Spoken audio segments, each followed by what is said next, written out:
Mr. Parker. Lords, my lady, just before the short adjournment, I was making the point that the judge's acceptance of Mr. Whitfield's report was illogical. Mr. Whitfield accepted that a purchaser and valuer in 2005 would have carried out an appraisal of the New Court's development potential. He accepted and said in his report that the development was likely to occur at the end of the term. But he ignored those points when he made deductions. So it increases to the yield and therefore reduce the value based on the state of the building and the shortness of the term. So what he did, he said, I'm unable now in 2023 to appraise any development potential, and then proceeded to value the property as if it didn't have any, even though he had not decided whether or not it did. It's therefore illogical simply to say, well, that's a valuation I can accept, because Mr. Whitfield was valuing, in effect, a different property. He was valuing a property that had no development potential. And the judge's rejection of Mr. Mann's report was on the flimsiest of bases. If you could look at the judgment, please, at tab 7, page 160. Paragraph 333, the judge sets out Mr. Whitfield's deductions, which I've just said were illogical. Then he, 3.3.2, the most relevant comparables appear to support Mr. Whitfield's conclusions. Time and again, the only response that Mr. Manley had as to why a comparable was inappropriate was the development potential attributed to New Court. Because Mr. Manley had said the development potential of both properties was paramount. But the judge doesn't actually then address the cogency of Mr. Manley's observation. And then he says about Mr. Manley crossing his conclusions by producing a site value. And then the judge says, second half of point 3, however, in cross-examination it became clear the site value is extremely sensitive to changes in assumptions, etc. Well, Mr. Manley, that wasn't a surprise to anybody. Mr. Manley said, if I had certainty, I'd have said this is worth 92 million. But building in risk, I bring it down to 72. And then the judge says, well, Mr. Manley appears to have misunderstood in his report the nature of the development. And we see what he says there. But this, first of all, Mr. Manley couldn't really be criticised for that misunderstanding because he didn't have the annex when he did his report. And the point that the judge is here raising was never put to Mr. Manley. We don't know whether this is a material misunderstanding or not. A mixed use might actually have increased the rental. We just don't know. What Mr. Manley was actually cross-examined about was on the basis of the subsequent planning permission that was given and development that was carried out, as we all see across the road, for residential development, which, as Mr. Manley said, actually meant that the property would be worth more for residential development than the one that he had appraised. And then the judge says, therefore, for all these reasons, in my view, no reliance can be placed on Mr. Manley's assessment of the site value. He then continues. And he then, 334, in reaching my conclusion, I bear in mind that Mr. Whitfield has not made any express adjustment or allowance in his valuation for the development potential of New Court, even though he clearly accepted in his evidence that a purchaser would carry out an appraisal of the development potential. But he doesn't criticise Mr. Whitfield for not doing that. He then goes on. Mr. Manley, however, does not explain how any development potential should be taken into account in assessing the appropriate yield for New Court. Well, he was never asked to. It wasn't in his instructions that they had to separate it out, and he wasn't asked in cross-examination what the figure was. You could work out actually what it was, because he said, but for the development potential, it would have been the same for Mr. Whitfield. And then 335 is the judge once again referring to the fact that Mr. Manley rejected Mr. Whitfield's comparables because they were properties with development potential. And we see, yes, an example of this, if you care to look at it. We won't look at it now. Day 4, Mr. Manley's responses, it's in internal page 61, lines 7 through to 21, which is tab 10 of our documents at page 58. And then we get, therefore, the conclusion of 336, based on what we've just looked at, is it's appropriate to accept Mr. Whitfield's report. And then the judge goes on to note that they're in fact supportive of Mr. Whitfield's report. And one of the documents that shows the attractiveness of the property development potential is the college report of 72 million, which supported Mr. Manley's valuation, which was on the basis that the valuer in 2005 had carried out an appraisal of a development, the very thing Mr. Whitfield said he was unable to do. And one sees that the judge dismisses the relevance of the valuation on the basis that it couldn't be cross-examined, we didn't know the assumptions, etc. But we say, well, yes, but that's all very well. There was no, this is a report from an independent third party. This isn't the reports put in by one side or the other. There ought to be some reason for suggesting the contemporaneous valuation at 72 million was wrong. That's you definitely had your 5 minutes, Mr. Parker. Right, final observation, that's the market.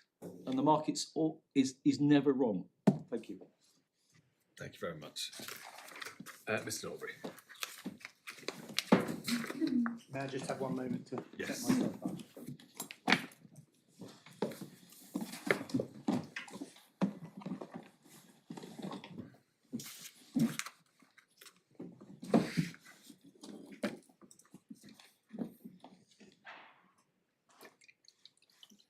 Thank you.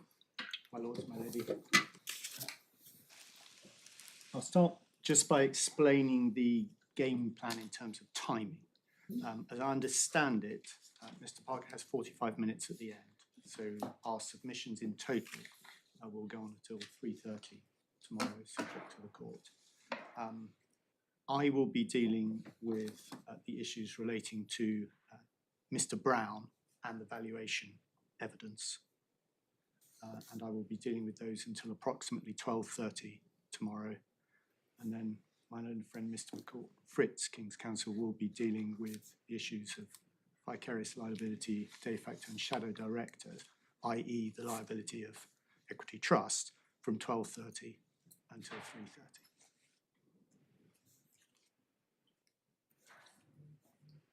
I'll try to deal with the grounds of appeal categorised in broadly the way that they've been categorised by my learned friend, although that's not exactly how they were split up in the grounds of appeal themselves or the respondent skeleton argument. So I'll try and limit the dissonance so that it's not too confusing. If I may make a few prefatory remarks about the process of this appeal. In order to have succeeded before the judge, the appellants needed to show that their claims were not statute barred, having waited longer than a decade to bring their claim. That delay has not, I think, even been mentioned by my learned friend, and I'll come back to the consequences of the delay. Because of that delay, the appellants had to show that Mr. Brown was dishonest. And I'll come back to this, but that means the Ivy and Genting test. That also meant that his co-director, Ms. Leonard, whom the liquidators, the appellants, chose not to sue, had to have been dishonest too.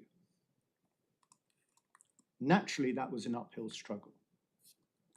More importantly, for present purposes, it involved the quintessential fact-finding task for a trial judge: assessing the state of mind of a party who is a witness. It is the epitome of a task that the tribunal who hears and sees that witness is best placed to carry out. Having heard the witness and having read the documentary evidence, the judge produced a careful and thorough judgment. We say that judgment should be upheld in full, but particularly in relation to the central issue of dishonesty. The manner in which the appellants have sought to deconstruct the judgment on the central issue of dishonesty betrays a refusal to acknowledge what plainly wrong means. It is for them simply the continuation of an argument that they lost before the trial judge, which is not what this court is here for, with respect. And the appellants appear, in my respectful submission, to have lost perspective on that process. It's led them to launch what is at times an inappropriately ad hominem attack on the trial judge, for example, describing the judge not merely as having performed an impermissibly inquisitorial process, but as partisan. Now, my learned friend toned this down slightly in his submissions, but it's there in the grounds of appeal, and it gives a telling insight into the thinking that led to what we say is a misguided appeal. If we could look at the grounds of appeal briefly, they are very lengthy, prolix, and repetitive, some 19 pages. They're in the core bundle behind tab 1, on page 11. 12. Sorry, page 12. And I'll whiz through them if I may. The ground of appeal 1, the judge erred in law in the respect stated there in relation to the appropriate value.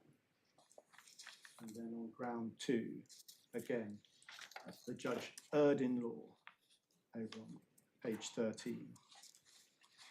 On ground 3, the judge erred in law, making a perverse finding. And then ground 4, misdirected himself and or erred in law. So this language of misdirection and legal error pervades the grounds of appeal. There are 2 other grounds, 13 and 14, which take a slightly different form in relation to the accusation of a partisan approach to fact-finding. But that is the test that the appellants have set themselves for the appeal.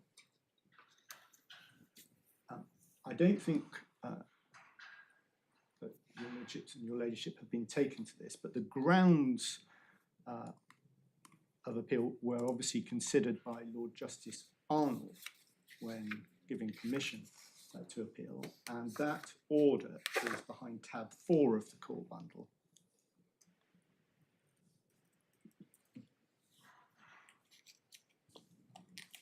And as Lord Justice Arnold found, the key issue is whether the first respondent was dishonest.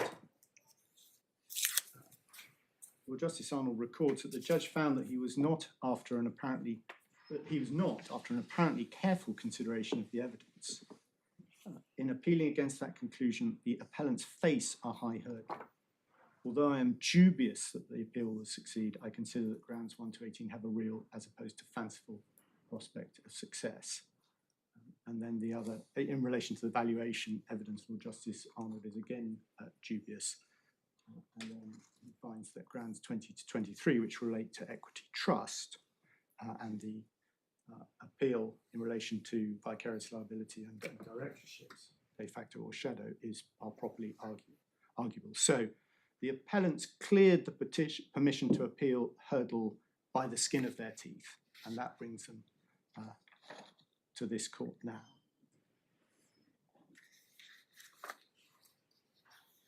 Given the terms of the grounds of appeal and given the principles that this court is very familiar with, I'm sure this court will be very careful to ensure that the appellants are not permitted, whilst protesting that their appeal is not an appeal on primary facts, but is instead an appeal based on logic, principle, errors of law and misdirection, to conduct a partial and superficial review of primary facts.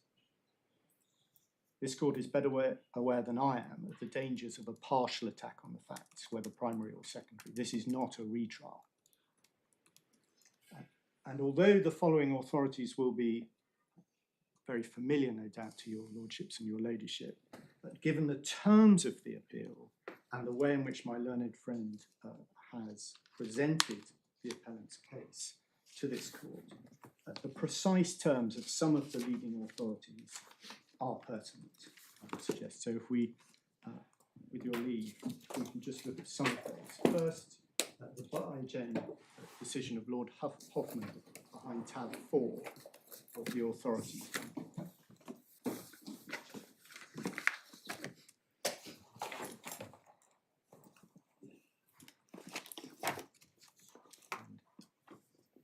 Obviously, this is a decision of the House of Lords as it was in relation to patent litigation. And I think the specific facts are not necessary for me to review at this point. If we could go to page 93 in the bundle, which is page 45 in the case. The speech of Lord Hoffman from line 20. The question of whether an invention was obvious has been called a kind of jury question and should be treated with appropriate respect by an appellate court. It is true that in Benax and Austin Motor, this has decided that while the judge's findings of primary fact, particularly if founded upon an assessment of the credibility of witnesses, were virtually unassailable, an appellant court would be more ready to differ from the judge's evaluation of those facts by reference to some legal standard such as negligence or obviousness. In drawing this distinction, however, Viscount Simons went on to observe at page 374 that it was subject only to the weight which should, as a matter of course, be given to the opinion of the learned judge. The need for appellate caution in reversing the judge's evaluation of the facts is based upon much more solid grounds than professional courtesy. It is because specific findings of fact, even by the most meticulous judge, are inherently an incomplete statement of the impression which was made upon him by the primary evidence. His expressed findings are always surrounded by a penumbra of imprecision as to emphasis, relative weight, minor qualification and nuance. As Renan said, la vérité est donc une nuance, of which time and language do not permit exact expression, which may play an important part in the judge's overall evaluation. It would, in my view, be wrong to treat Benmax as authorising or requiring an appellate court to undertake a de novo evaluation of the facts in all cases in which no question of the credibility of witnesses is involved. Where the application of a legal standard such as negligence or obviousness involves no question of principle but is simply a matter of degree, an appellate court should be very cautious in differing from the judge's evaluation. Now, just pausing there. My submission on behalf of the respondents is that that's precisely the opposite of what my learned friend has done over the past day and a half. He has time and time again presented isolated aspects of the trial judge's judgment to your lordships and your ladyship on the basis that it is a complete code, that there's nothing outside it, and then taken the court to individual documents which he says possibly weren't taken into consideration or were possibly inconsistent with what is found. I say that's exactly what Lord Hoffman is saying an appellant should not be inviting the Court of Appeal to do. And then there's the second extract is at page 50 internally, which is page 98.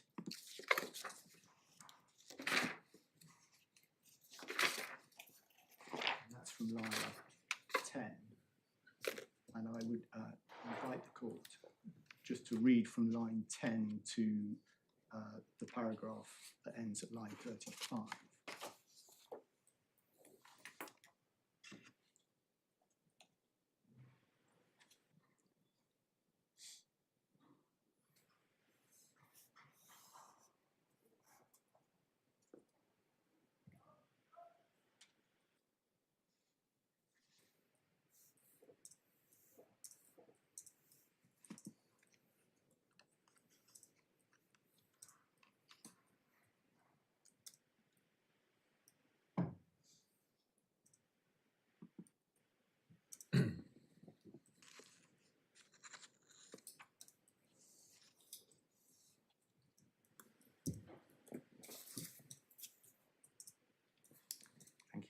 The next authority along similar lines is the decision of the Court of Appeal in Phage UK and Chobani. That's behind tab 9. This was all about Greek yogurt, whether the Greek yogurt or not produced by Phage had passed itself off as Greek yogurt when it was in fact nothing more than Greek style yogurt. And the makers of genuine Greek yogurt objected to this. Again, the underlying facts, interesting though they are not pertinent to the findings of Lord Justice Lewison. The passage I rely on are from paragraph 114 at page 518 in the funding.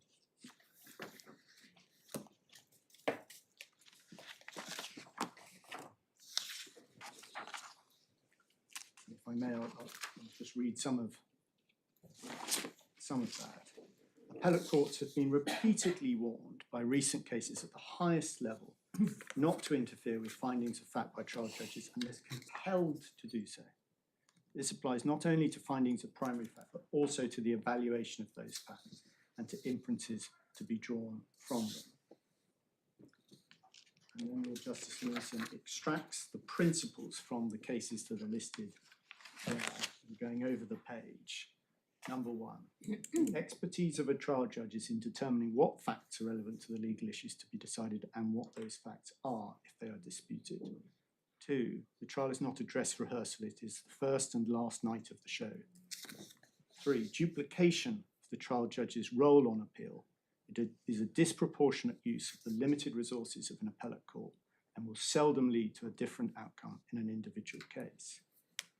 4, in making his decision, the trial judge will have regard to the whole of the sea of evidence presented to him, whereas an appellate court will only be island hopping. That phrase of island hopping will feature in my submissions. The atmosphere of the courtroom cannot, in any event, be recreated by reference to documents, including transcripts of evidence. Thus, even if it were possible to duplicate the role of the trial judge, it cannot in practice be done.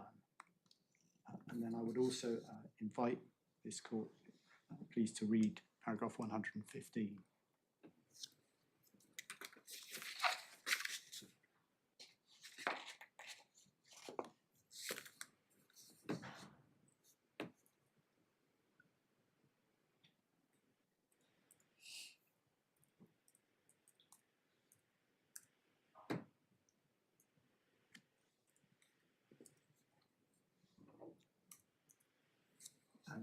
As I suspect is obvious, the sentence I particularly rely on there is that there is no duty on a judge in giving his reasons to deal with every argument presented by counsel in support of his case.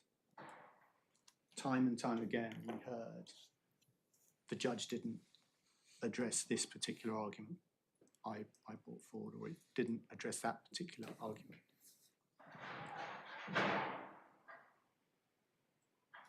And finally, and to similar effect, but again at the Supreme Court level, Henderson and Foxworth Investments, tab 10 of the authorities bundle, page 533. This is a case about a gratuitous alienation in an insolvency context, which I believe translated to English law is what we might call a transfer at an undervalue. From F on the first page of the headnote, page 533, there's a summary of the facts. Going over the page, one sees letters A to B, a summary of what the appellate court did. If I can refer then to the 2 critical paragraphs in the ruling itself from C. In the absence of some other identifiable error, such as a material error of law and making of a critical factual finding which had no basis in the evidence, and the appellate court would not interfere with the factual findings of a trial judge unless it was satisfied that his decision was, quote, plainly wrong, in the sense that it could not reasonably be explained or justified, and so was one which no reasonable judge could have reached. And that if the appellate court were not satisfied that the decision came within, if the appellate court were not satisfied that the decision came within that category, it was irrelevant that, with whatever degree of certainty, it considered that it would have reached a different conclusion from the trial judge. And then at 2, I invite your lordships and your ladyship to read briefly the more detailed analysis of the actual decision of the extra division in relation to the Lord Ordinary's findings.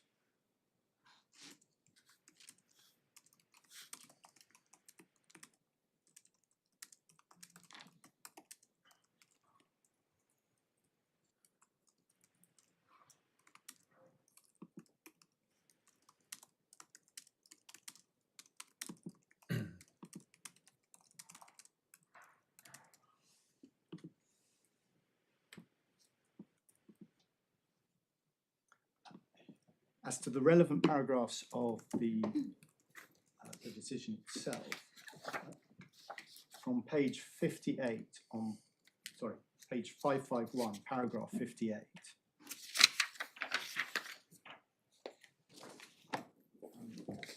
The relevant passage goes all the way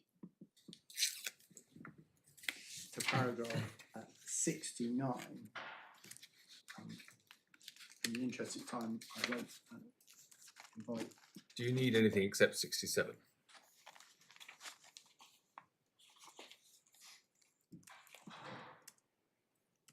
"67 is the critical paragraph, my lord.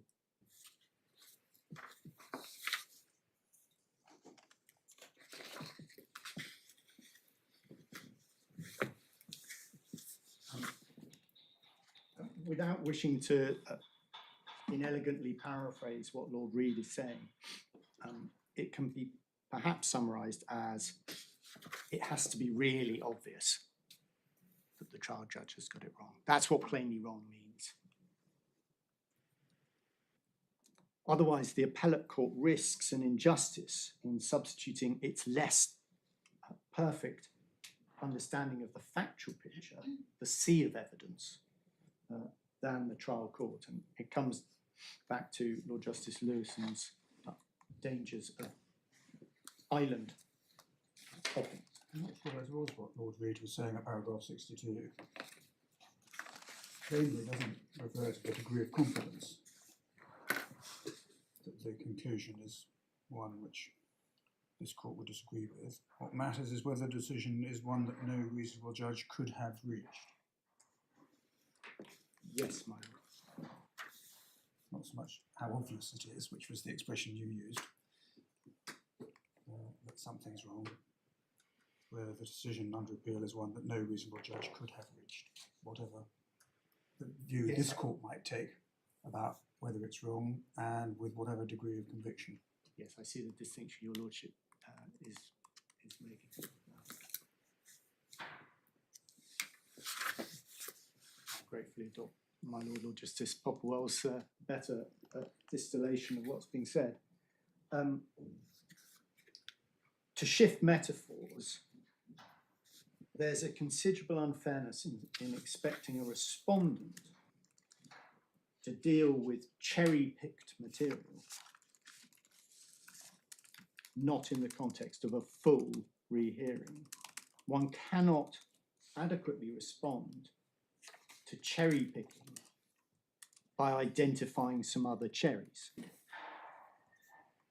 One needs to go the full Chekhov to survey the entire cherry orchard, which can only properly be done either at trial or at a full rehearing. So cherry-picked documents, as my learned friend has been doing over the last day and a half, are an inappropriate way for an appeal to be conducted. And I will be coming back to this because I will say that these points permeate the way in which this appeal has been pursued.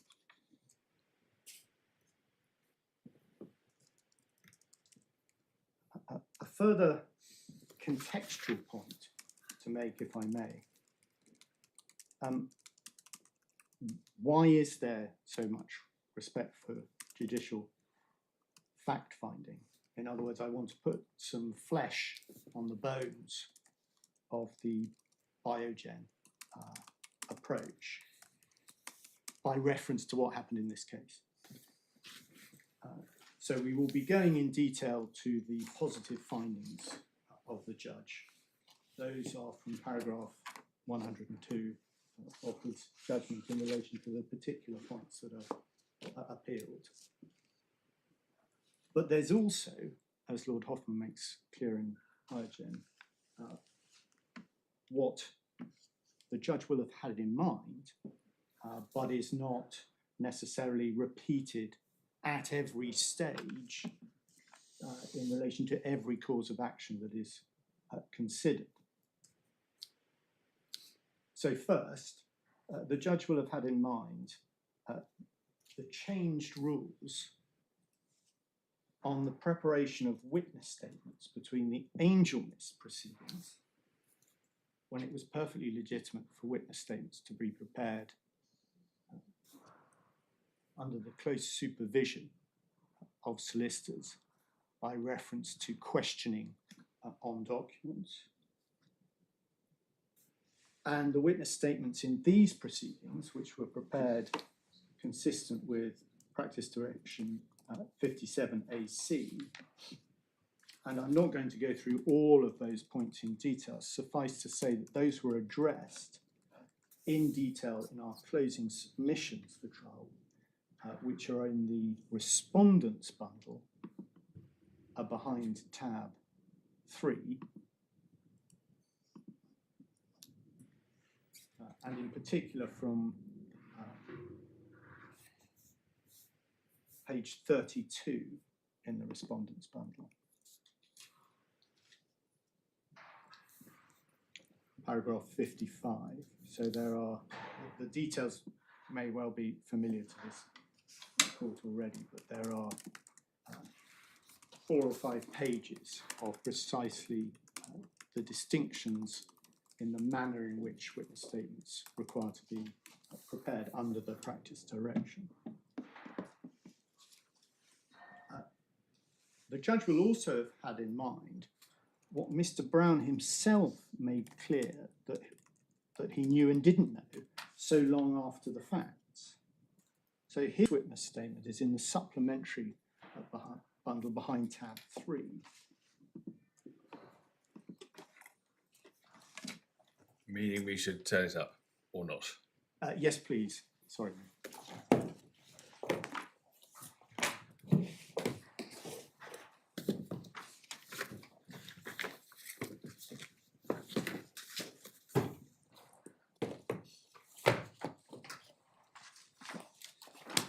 It's page 28, paragraph 6. Mr. Brown's first witness statement in these proceedings. The events that are relevant to these proceedings happened a very long time ago. And just pausing, at the time that this statement was prepared, it was 17 years. It's impossible to overstate the significance of that fact. 17 years. Who can possibly reliably remember the details of a transaction that took place 17 years ago? A year is hard enough. 5 years is very hard. 6 years is the limit for limitation periods for a reason, because there's one recognises that that's already a long time, but one goes back that far and then there's another 11 years.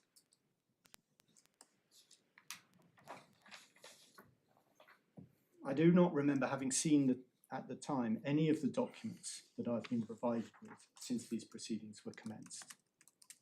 So the judge will have had that in mind. Mr. Brown is saying he can't actually remember having seen at the time any of the documents that he'd been provided with.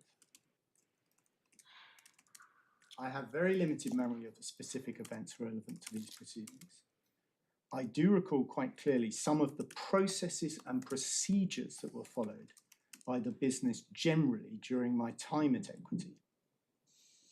Where I do not remember specific events, but do have a relevant general recollection as to how I operated or how the business functioned, I've explained this.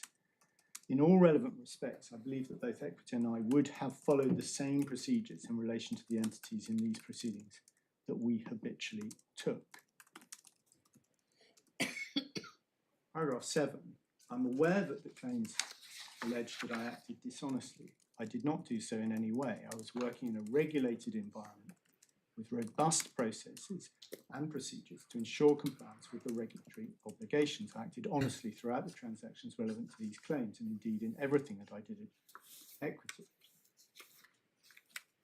And then paragraph 8, I've been informed by Gallant that the claimants made submissions at the case management conference about the evidence given in previous proceedings brought against me and others by Angel Miss Properties Limited.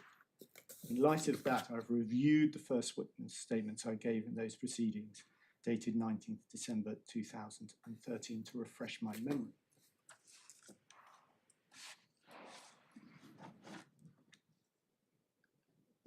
Without wishing to over-egg the point, obviously there's a difficulty these days when it's not legitimate for a witness to say, I've read that statement and it sounds about right. One is supposed to extract what the witness can actually remember,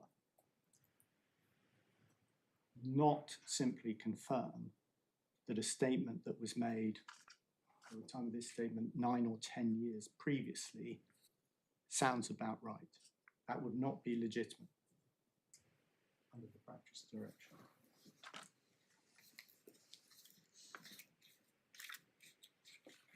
Sticking with the statement, but moving on to a new aspect of the background that the trial judge would have had in mind, he would have had in mind the role of Buckingham and what Mr. Brown said about his working life. If we can go to paragraphs 22 to 24 at page 31 of this document.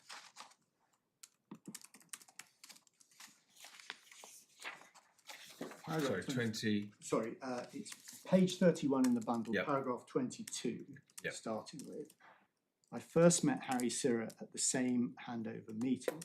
Harry worked at Buckingham Securities. Buckingham was the property advisor to Ironside, also involved in management, rentals, financing, acquisitions and sales of the properties in the Ironside portfolio. Buckingham were experts in commercial property in London and elsewhere that we could rely on to guide us along the strategic acquisition, financing and sale of properties through the Ironside structures. The company also had a development unit and an expert on hotels. The Ironside assets included the In and Out Club in Piccadilly, etc. And Buckingham was involved in bringing all of those assets together as a collective to create a more valuable asset. The primary aim was value creation within the buildings purchased through the Ironside structures. Harry had years of experience in the property sector and led a substantial team at Buckingham, which included Andrew Bugg and Claire Forden. Harry was our point of contact for all matters relating to the entities within the Ironside structure because he was close to the entities and the details, and I therefore deal with Harry more than with Mr. Hallaby. Buckingham were doing transactions all the time, and I knew how they operated with processes such as refinancing. I would attend most of the meetings with Harry, but I never met with him socially. And then Mr. Brown goes on to talk about the Hallaby family as a client. A third factor to take from Mr. Brown's witness statement was the role of others within Equity Trust, such as Mr. Pollard. If we turn the page, look at paragraph 27. At some point, I don't remember when, the responsibility for the Hallaby family client relationship passed on to Andrew Pollard, who headed Equity's corporate team. He became the main point of conduct for the Hull RB family. Andrew did not wish to be director of the entities, and like all of us, was not obliged to do so. So I stayed on as a director. Andrew and his team then dealt with the day-to-day, and I became more removed from day-to-day matters and closer to an independent director, in the sense that I was no longer looking after the underlying client. I remember thinking that Andrew had credibility and was good at what he did. He was a surveyor by profession and added knowledge to the client team that we did not have before.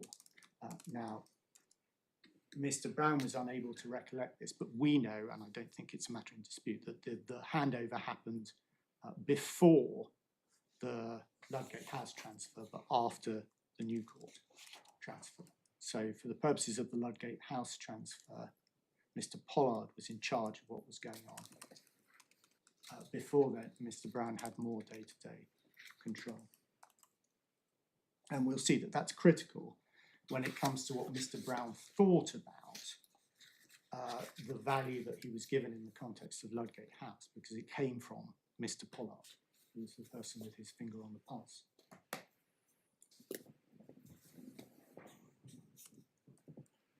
And I've already made my points in relation to delay, but obviously the judge will have had that delay in mind. The judge also had the advantage of seeing Mr. Brown give evidence.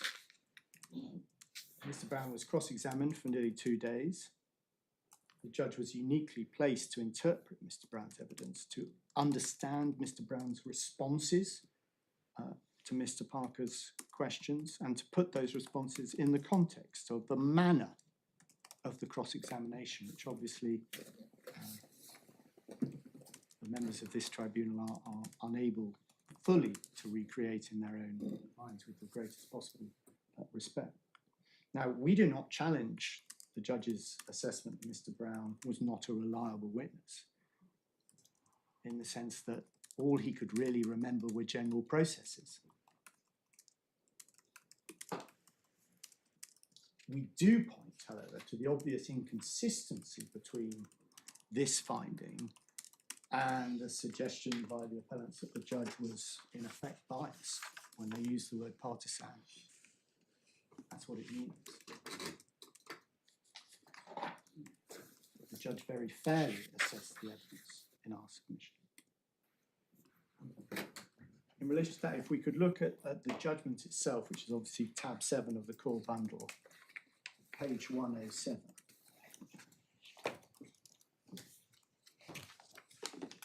From paragraphs 73.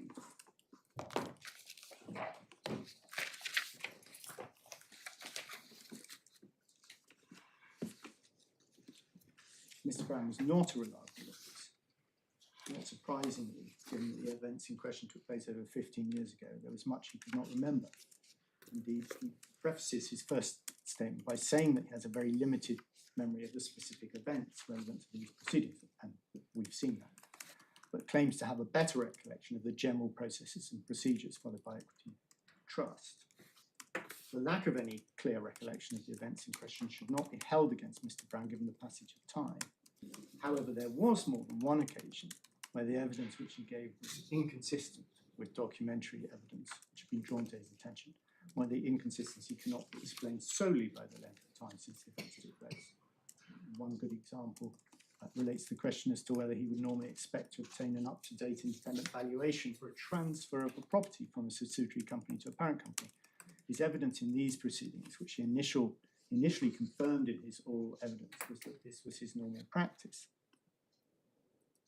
That evidence was given after apparently refreshing his memory as to what evidence he gave in relation to the Angel List proceedings. However, his witness statements for those proceedings are equally clear that he would not generally expect to get an independent valuation for this purpose. Faced with this, he changed his position to say that he might have relied on advice from Buckingham, and indeed that the advice may have been verbal. So that is a critical finding which my learned friend objects to, but it's very clear from Mr. Brown's witness statement that he was just doing his best to try to remember what normally went on. And when it was put to him in cross-examination that look, you must have actually just relied on Buckingham for this. That's what you said before. He said yes. And the judge is being criticised for accepting that as what happened. We say that's incoherent.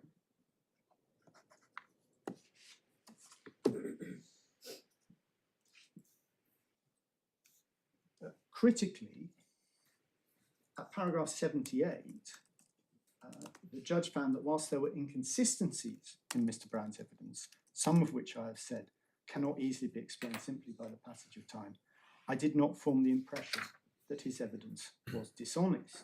To take the example I've already given relating to the consistency between his witness statements in these proceedings and in the Angelmas proceedings, it will be somewhat surprising for a dishonest witness to give evidence in these proceedings which clearly contradicted their previous evidence, in which they explained they had just read in order to refresh their memory. In my view, the more likely explanation is that the later evidence is a reconstruction arising from his review of the documents related to this claim.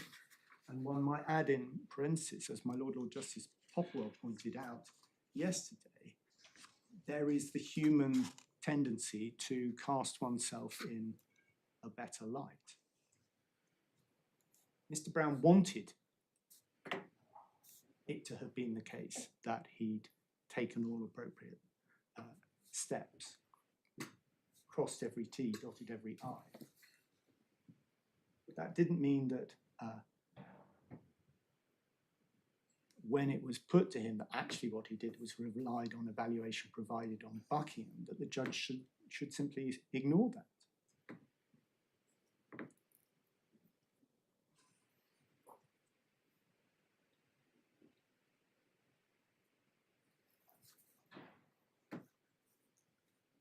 The judge also took into account, as he had to, we say, the statements from the earlier Angelmas proceedings. And the reason the judge had to take those into account is that it's very odd for the appellant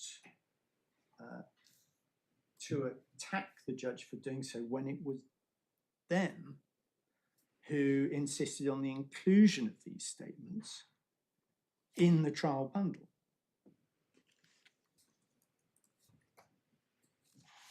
So that they could be put to Mr. Brown, who was the only witness. If you've included something in the bundle to put to a witness, and it emerges from that process that what was said earlier is the correct version of the facts, is correct, it would be perverse for the judge to ignore that.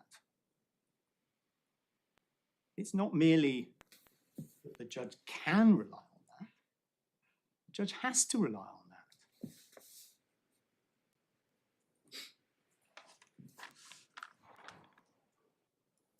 Mr. Brown was cross-examined at length by reference to what he'd said before. I've counted more than 10 uses of his earlier statement, 10 times on which his earlier statement was put to him. So on that basis, the judge was clearly entitled to form the view and say that earlier evidence given 10 years earlier, even then, 7 or 8 years after the fact in dispute, but 7 or 8 years is better than 17 or 18 years, as was the case by the time the trial witness statement was made. And the final contextual point that the judge very clearly had in mind was that it's always possible when the facts as presented are given unclear picture as to what the state of mind of Mr. Brown was. It's always possible that Mr. Brown was negligent, not dishonest. Now, my learned friend, time and time again, proceeds on the basis that a failure to explain something, an inconsistency between the documents, means that Mr. Brown must have been dishonest, must have been aware of that inconsistency, kept it in mind at all times and proceeded regardless. But that's not, with respect, the only interpretation. And that's where the judicial role is absolutely critical, because the judge says, well, is that negligent? Here is a man who I do find took shortcuts, who didn't run a tight ship. So when things don't quite add up, does it necessarily mean that he's acting dishonestly? No. He could equally well have been acting negligently. And I have to decide which side of the line it falls after 17 or 18 years.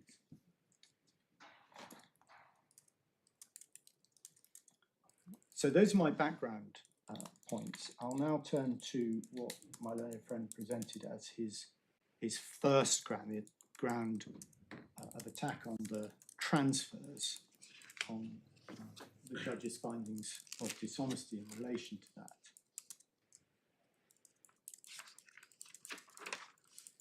But I would like to look briefly at Hayes, even bearing in mind the points that my Lord Justice Popplewell made yesterday, which I think I have taken on board.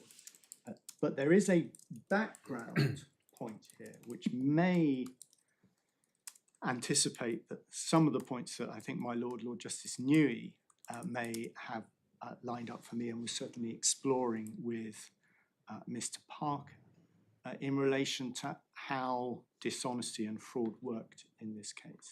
Now, rightly or wrongly, the defendants took the view that dishonesty in the Ivy and Genting sense, which was alleged, if proven by the claimants, now the appellants, would one way or another undermine any of the other defences that might have been put forward,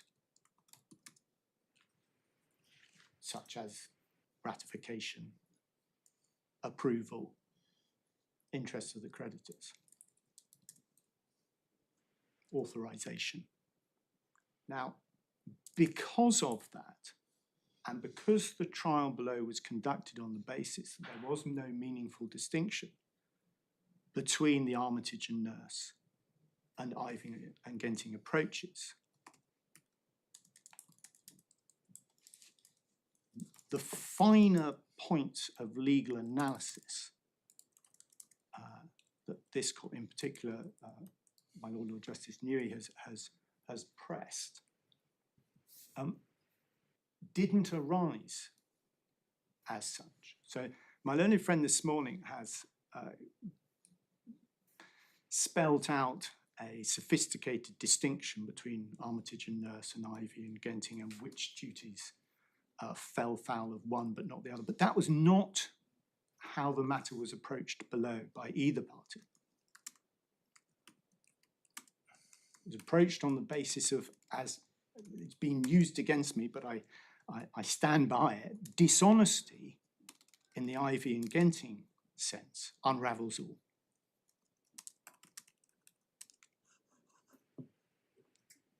And I stand by that. But not if my learned friend is now trying to draw, is to say that, well, Armitage and Nurse, interests of the creditors, unravels all. It's about what Mr. Brown knew.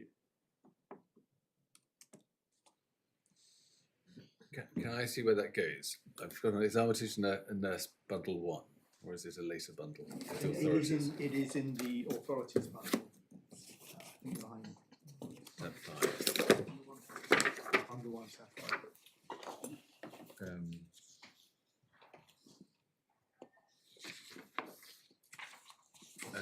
is it page 113 that has the sort of key bit?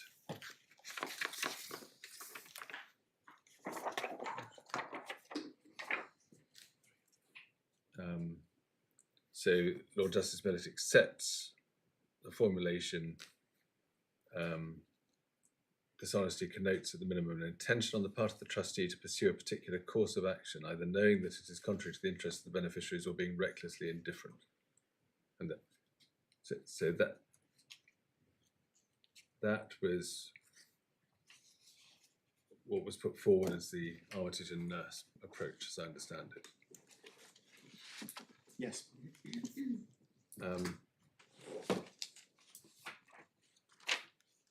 So I've now forgotten where we started. A moment ago, so approached on the basis that IV dishonesty unravels all. And as you also said, Ivy and Armitage fit together.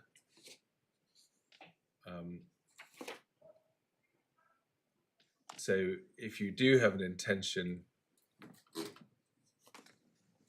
to do something knowing it's contrary to the interests of the beneficiaries or being recklessly indifferent, that is dishonest.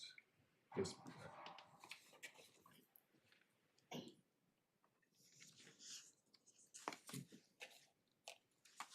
May I Yes. say something?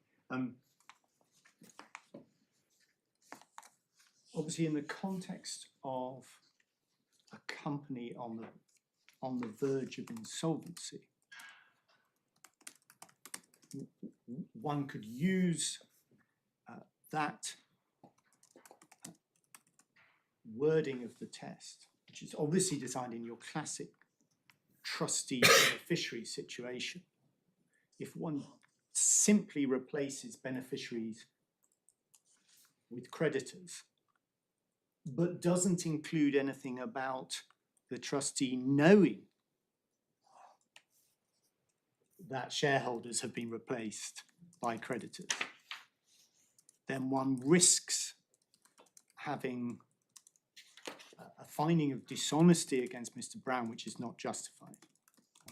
So Armitage and Nurse is in the classic trustee and beneficiary situation. A trustee knows who his beneficiaries are. It applies to company directors. But if the company director thinks he's acting in the interests of the beneficiaries, not in his mind or her mind, Mr. Brown here, so I'll stick with his, not in his mind drawing the distinction between shareholders and creditors, then I say that is not dishonest in the company context.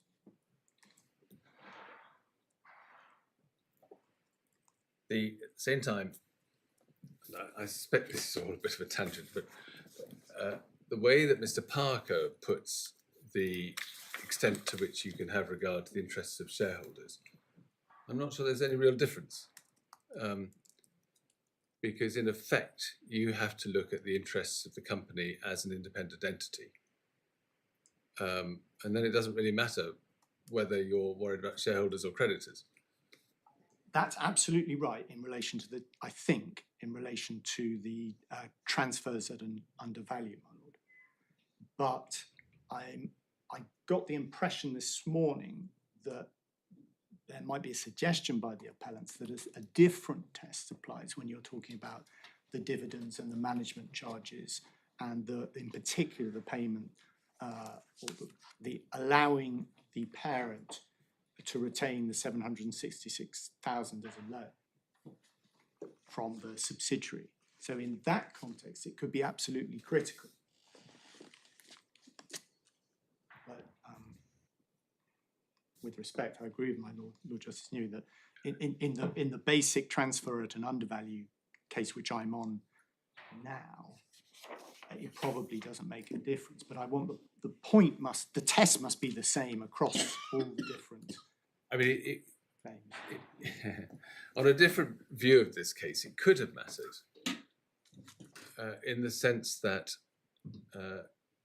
were Mr. Parker wrong to say that all that matters when you have to look at the interests of members is the interests of members as such, then Mr. Brown would have been entitled to look at things somewhat differently.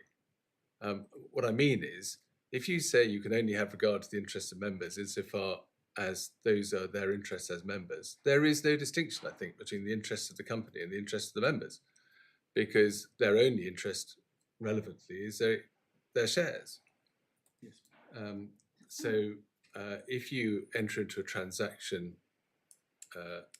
at the lower end of a valuation band, the parent company may well be in the same net position, but there will still have been a breach of duty on Mr. Parker's case because the value of its shares will have gone down.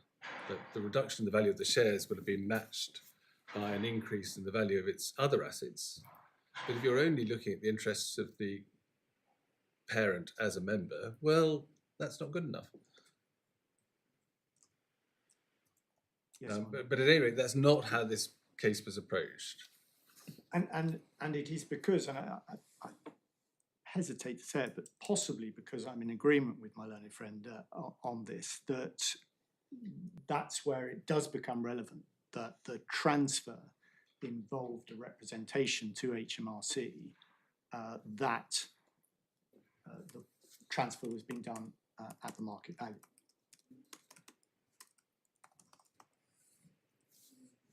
And the defendants, respondents, have not suggested and do not suggest that it is in the interests of the company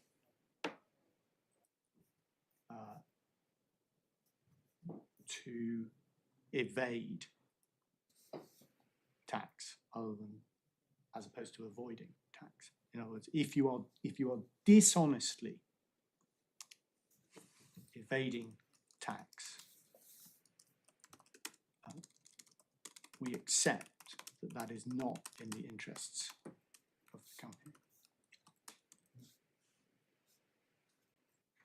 I mean, life gets more complicated again, and I think this is another tangent. But on one view of the judge's judgment, as Mr. Parker says, the judge isn't approaching matters on the basis that Mr. Brown thought that he was adopting the market value. He thought he was adopting a figure within a permissible range, a range that valuers could have thought appropriate, and he was going for that. That's what Mr. Parker's view of the judgment. Yes.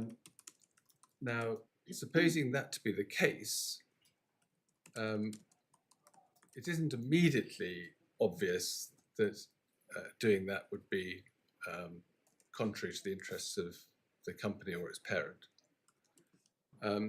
You say, well, it would be if there's dishonesty in relation to the revenue. But in circumstances where someone chooses a figure, not because he knows it's outside the range, but because he thinks it's all right to choose within the range, it isn't necessarily so obvious that there is dishonesty as regards the revenue. But anyway, we'll see where we get to. Well, yes, absolutely. The other difficulty I have is that the dishonesty vis-a-vis the revenue, if that is what makes it a breach of duty, would give rise to quite different questions of the quantum of any loss caused by the breach of duty. If it's the transfer, the undervalue, which is the breach of duty, then it's impliciter. Then the loss to the company is the undervalue, should have got the full value. If what makes it a breach of duty towards the company is that there is dishonesty in under-declaring the value for tax purposes, revenue, the quantum of any loss that arises by reference to that dishonesty is either nil, because you get away with the under-declaration, or nil because you don't get away with it, but you're having to pay the tax you would otherwise have to have paid, or possibly such additional penalties as may be imposed on you, or at the most, the tax element on the undervalue, not the full amount of the undervalue.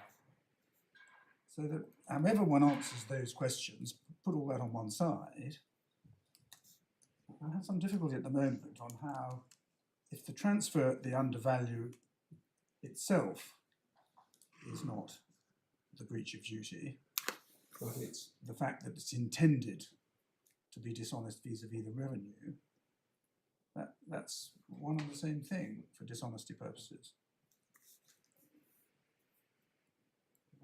Perhaps maybe I haven't articulated my difficulty clearly enough, but I just wonder why you're accepting that it makes no difference in the present case that the dishonesty was, if proved, was in relation to an under-declaration of liability for a value for tax purposes.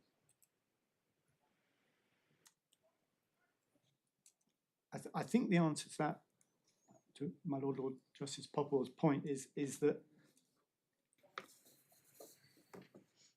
where there is dishonesty, it doesn't simply unravel the representation to HMRC. We also get into dangerous territory in relation to an unlawful distribution of capital.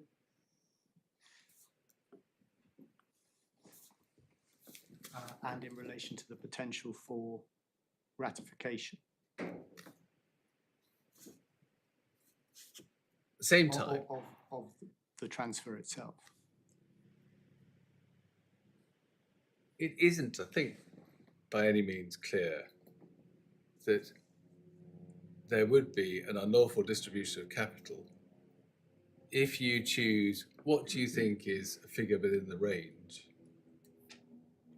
at least if there are distributable profits.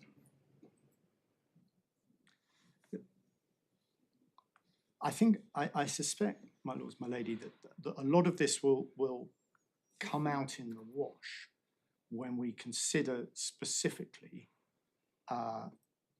what we say the judgment by market value and what we say the effect is, even if we're wrong in our primary case as to what the judge meant when he was talking about Mr. Brown's assessment process. So may I, which I'm coming to very shortly, so may I try to deal with those points in the context of and no, I mean, it's very helpful market value. for you to point out how things were actually approached below. And just making good my point on how things were approached in relation to Armitage and Nurse versus Ivy and Kenton. That's from paragraph 44 of the judgment at page 101. And I won't read it all out, but there's a passage from paragraph 44 all the way to 52 on page 103.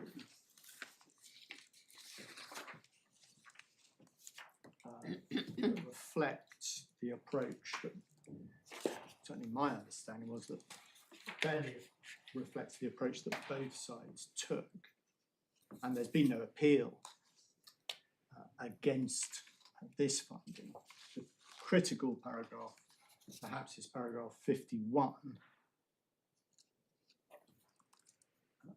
where the judge says, although it is expressed differently, there's in my mind no inconsistency between this formulation, talking about Ivy and Genting, and the principles endorsed by Lord Justice Millett in Armitage and Nurse in the context of fraudulent breach of fiduciary duties. What Lord Justice Millett is simply confirming is that a fiduciary who acts in a way which they know is contrary to the interests of their beneficiaries, or who is recklessly indifferent as to whether it is contrary to their interests, is objectively dishonest.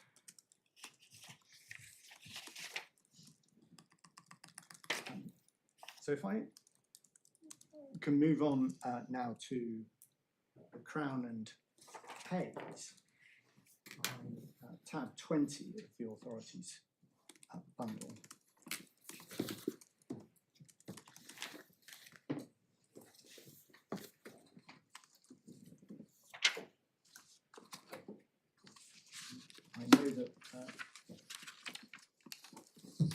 Lord, Lord Justice Popplewell is particularly familiar with this case, but I suspect the whole court is familiar with the libel rulings and the Eurobor rulings.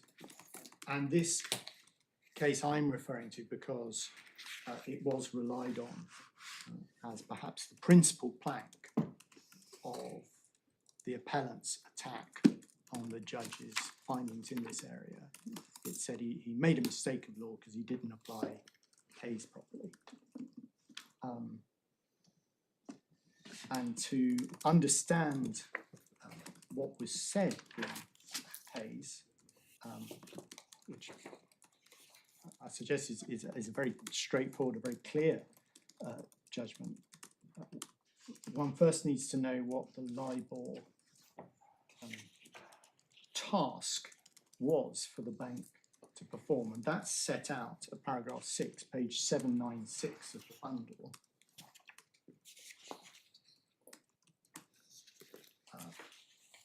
Letter A, an individual contributor panel bank will contribute the rate at which it could borrow funds were it to do so by asking for and then accepting interbank offers in reasonable market size just prior to 1100. That's a time.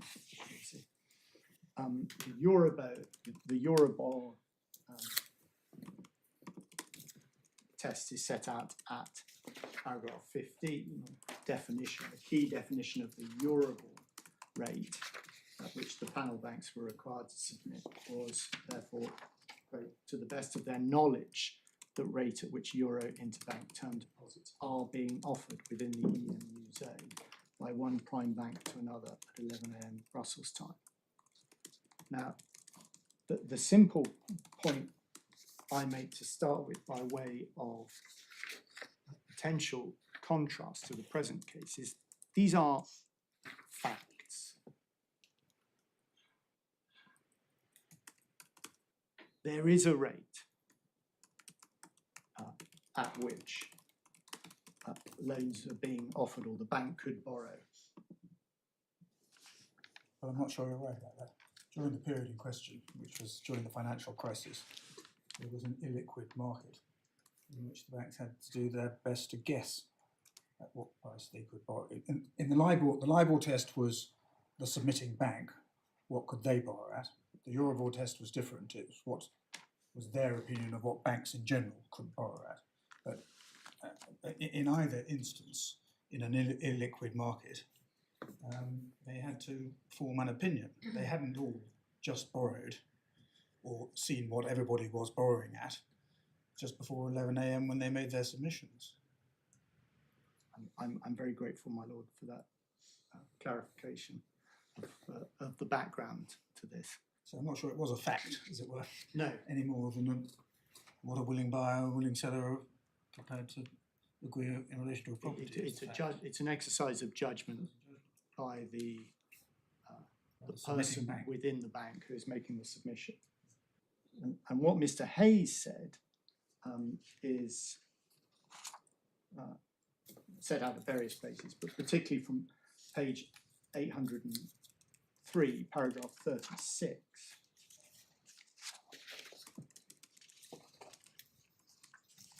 And these are particulars of why Mr. Hayes was saying that he hadn't acted dishonestly.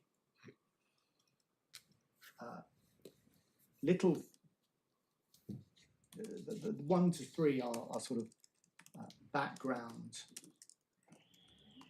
points about what his role was and what his training was. And then 4, 5, 6, and 7, and to some extent 8, are about market practices that he observed. And then it's little Roman 9, which I think is said to be the basis of applicability to this case, which is that there was a range of potential answers to the libel question, which could be justified as a subjective judgment of the panel bank's borrowing rate. The defendant did not personally realise that the selection of a figure within that range by reference to a trader's or a bank's trading advantage was dishonest by the standards of ordinary, reasonable and honest people. And then in my submission, the nub of what the Court of Appeal said in relation to that is at page 838. Sorry, at page 83. I'm sorry, my lady, 838. Thank you.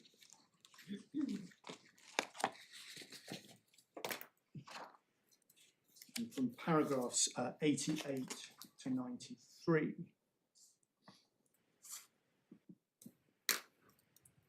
And if I could invite Lordships and Your Ladyship to read from 88 and 89. Yeah.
Yes, and if I may just repeat the final sentence, which I suggest is the critical sentence here.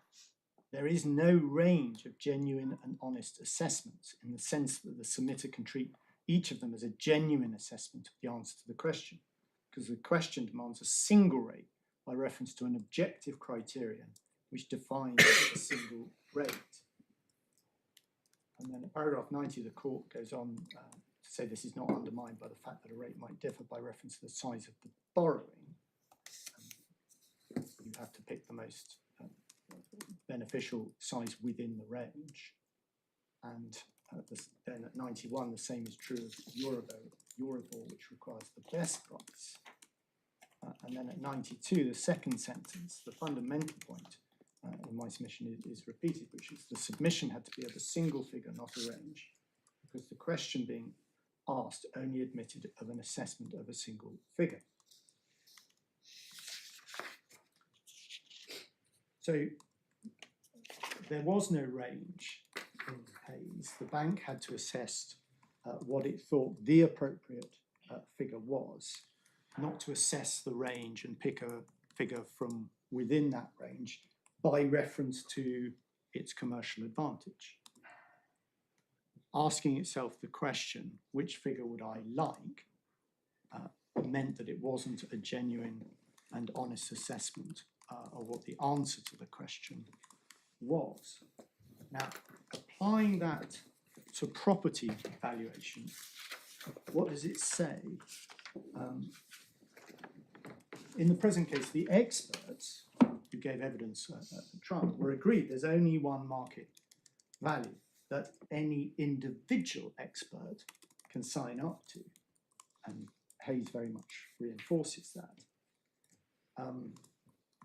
They were also agreed, and indeed they themselves evidenced, that if you ask any two experts, they are likely to come up with different values. So a valuer's job, if he or she thinks a property would sell, for instance, anywhere between 10 and 11 pounds, is to pick the value that he or she thinks most likely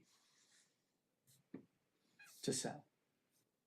It could be 10, it could be 10.50, it could be 11, it depends on the circumstances, but it must be a genuine assessment, a genuine exercise of judgment without regard to external considerations. But what about someone X who is not a valuer, who is not being asked to assess the value, just to give a value that is going to be supplied by someone else. X is entitled, honestly, to rely on a value if X has been given that by someone believed to know.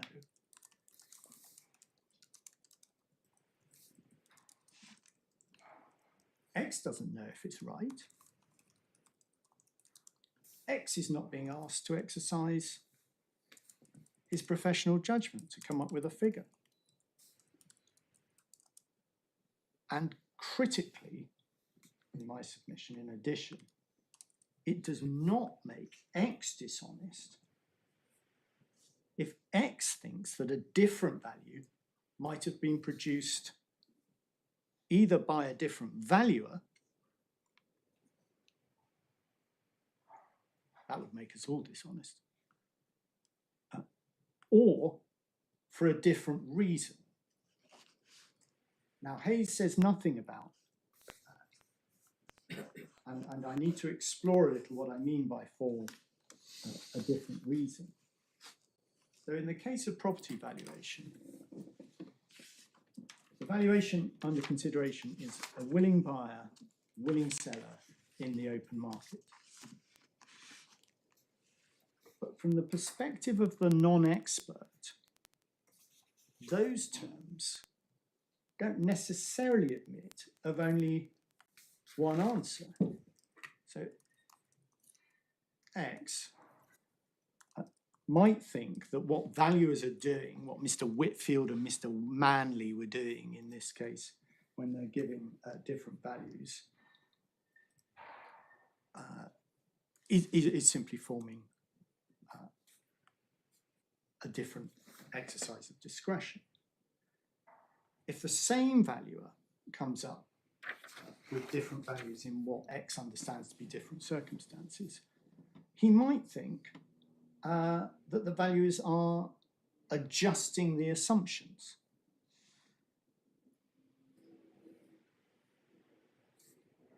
That there's some tweaking to the degree of willingness of the buyer or seller, or quite what is meant by the open market.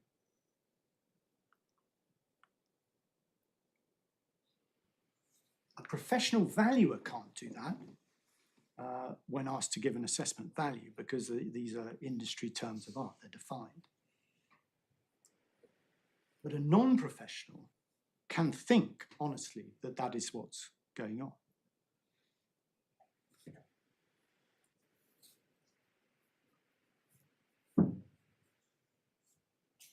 For instance, a non-professional observer of the market might have a view, might consider it's generally accepted, that properties sold at auction tend to be cheaper than the properties sold via estate agents.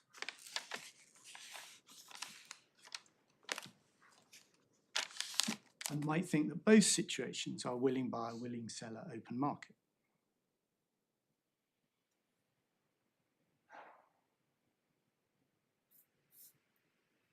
Or X might simply have made a mistake and think that there are genuinely different values for different purposes, even if the assumptions are the same.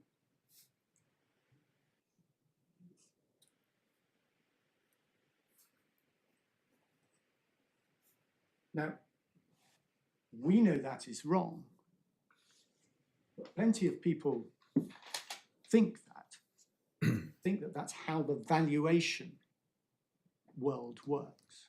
People talk of an insurance valuation, a probate valuation.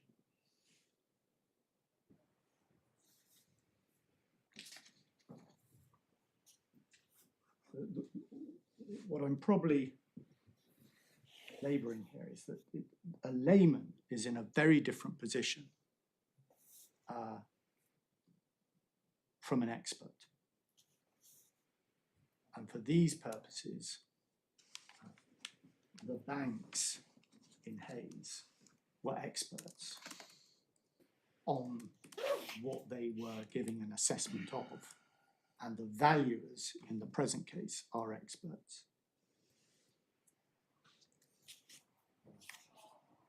I'm not sure you need to draw that distinction.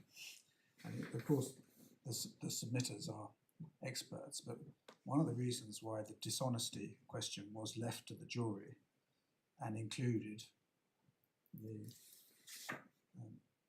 his case as per Roman 9, that he thought there was a range, was because it could be equated with a non-expert.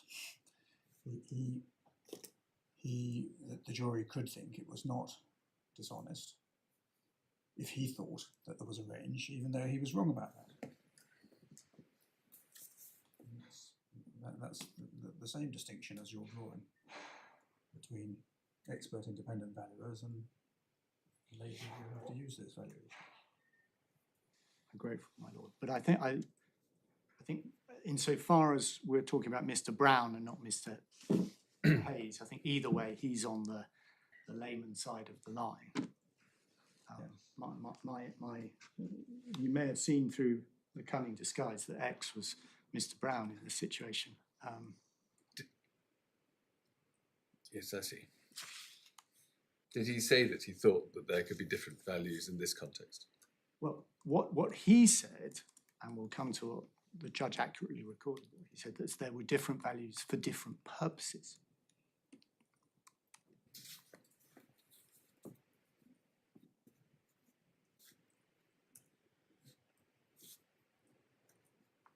But part of the reason for going through that is we will come in due course to what the judge said when refusing permission to appeal. And he says it can't be said that selecting from a range of values is always dishonest. It depends on all the circumstances. And we'll come back to the extent to which that means anything about what Mr. Brown was doing. And if it does say something about what Mr. Brown was doing, whether it can be defended in any event. But having in mind the different reasons one might have for thinking that there are different valuations for different purposes as a layman, I suggest is helpful background to assessing the judgment, which we're going to now come to. And did he say anything to the effect that he thought it was legitimate to choose a lower value in the context of a transfer that's going to be reported to the revenue? That was not Mr. Brown's evidence, and I would suggest it's not what the judge found.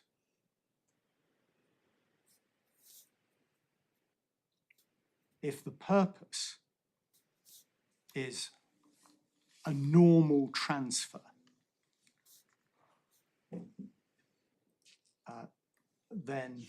and you get a value that relates to a normal transfer, what he regards as a normal transfer, then that can be used as the market value because it's a normal transfer. That's the market value. That's what I say Mr. Brown thought, and what I say the judge found Mr. Brown thought. So he thought the values were normal values? Yes. Not low values for the purposes of evading tax.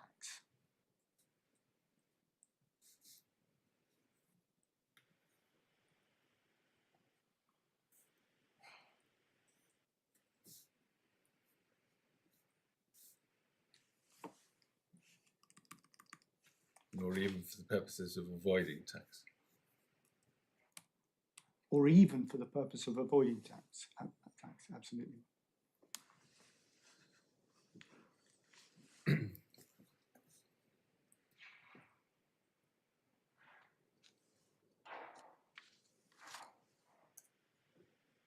If I may expand on that a tiny bit, if you think it's the market value, you in Mr. Brown's shoes, that could pejoratively be described as avoiding tax, because you're entering into a transaction, the aim of which is to minimize tax.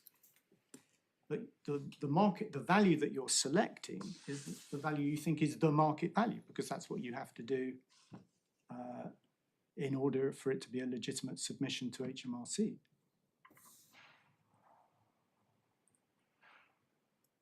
You're avoiding tax in hiving it up and taking it offshore, rather than avoiding tax in the sense of minimising the capital gains tax. Is that? Yes, it's part of a tax minimisation approach, but that's not what's driving the selection of the value. The selection of the value is very simple. It's what's the market value? What's the normal market value? What value can we use? Because tax evasion, the kind of tax evasion we're talking about, was evading capital gains tax. It's knowing. Tax avoidance, when we get into that, you were then talking about something different from capital gains tax. Yes. Thank you.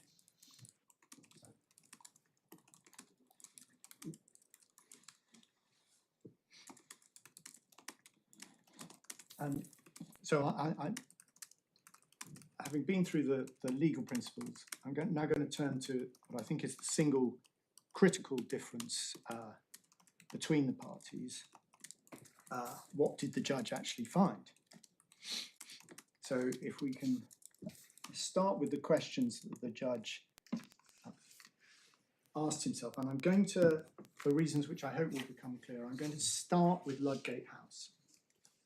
I know that was the second transfer, but I think some of the points are clearer in relation to Ludgate House. So starting at page 135 of the judgment, paragraph 207.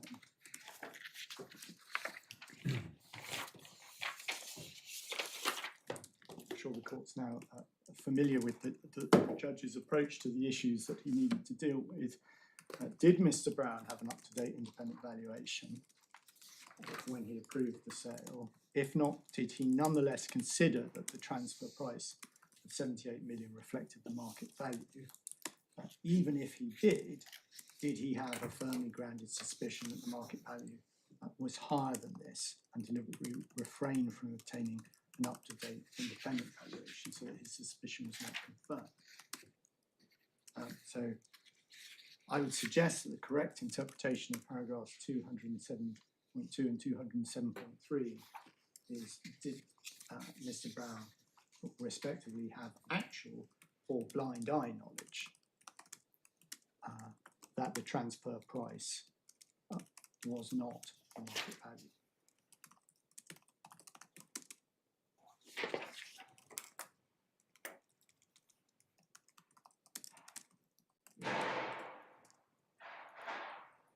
So the judge goes on then to review whether there was an up-to-date independent valuation of Ludgate House. The judge points out at paragraph 208 Mr. Brown's position in his pleadings is that he was aware of the need to obtain an updated valuation, and that although their valuation cannot be located, it should be inferred that one was obtained. Unlike in the case of New York Court, where there's a specific reference to DTZ, there's no suggestion that the updated valuation is necessarily independent, as opposed to one from Buckingham. And then the judge goes on to consider whether or not there was actually an independent valuation produced, and concludes that there was not. Which therefore moves on from paragraph 217 to what Mr. Brown thought.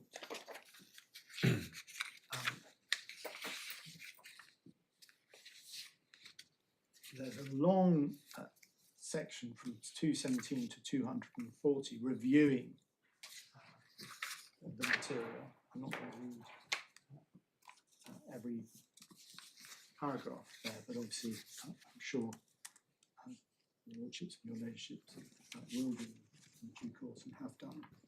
But from paragraph 240 to 251, there are the specific conclusions in relation to Ludgate House. At 240, the judge accepts that the evidence shows that the question of tax on capital gains was firmly in everyone's minds at the time that the discussions relating to the proposed transfer of Ludgate House to LPH took place. It would be fair to infer that Mr. Brown was aware of the potential tax liability.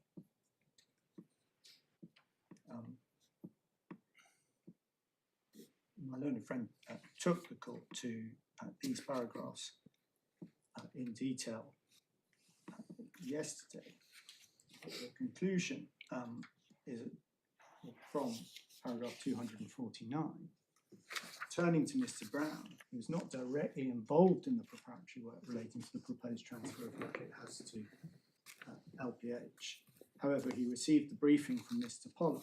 I'm just pausing there, that the court was taken yesterday to a whole series of background emails between Mr. Pollard and S.J. Berwin.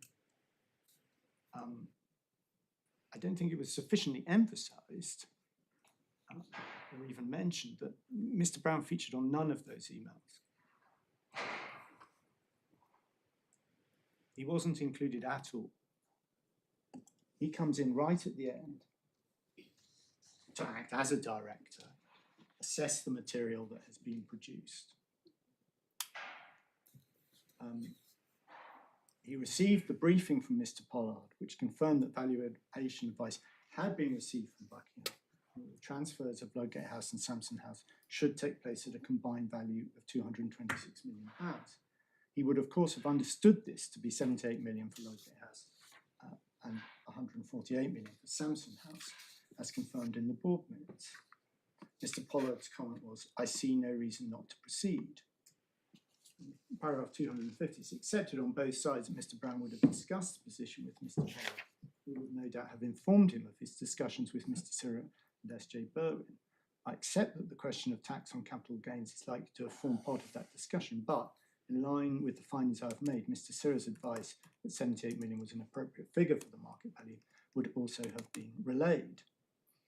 251. In the light of this briefing, it cannot be inferred that Mr. Brown knew that the market value of Ludgate House was in excess of 78 million, despite his knowledge that the total purchase cost had been 78.5 million and his general understanding that prices had been increasing over the previous year. Although, as I have said, Mr. Brown accepted in cross-examination that Buckingham were not valuers, he certainly took the view that they were significantly more qualified than he was to express an opinion on values.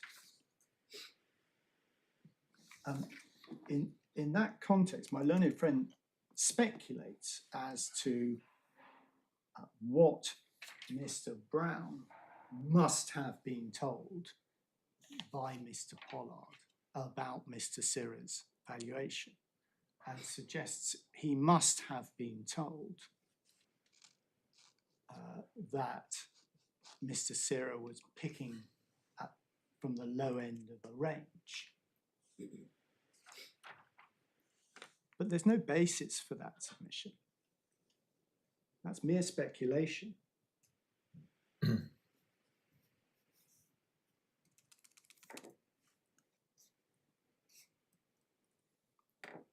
Now, there is material suggesting that we don't know exactly what happened, but that Mr. Sirra might have been selecting from a range. He asks what side to err on. That wasn't a communication that Mr. Brown was even included in. And we just don't know what Mr. Pollard thought Mr. Sirra was talking about when he said that. It's worth noting in this regard that a belated attempt was made by the appellants before trial to introduce a claim of fraud against Equity Trust via Mr. Pollard, to say that Mr. Pollard had been fraudulent, but that attempt to amend was unsuccessful. would suggest that what that attempt to amend recognised was that to the extent that any buck is involved here, the buck stopped at Mr. Pollard. There's just no case against Mr. Brown here. I'm absolutely not saying that Mr. Pollard was acting dishonestly, but if there was dishonesty, it wasn't with Mr. Brown.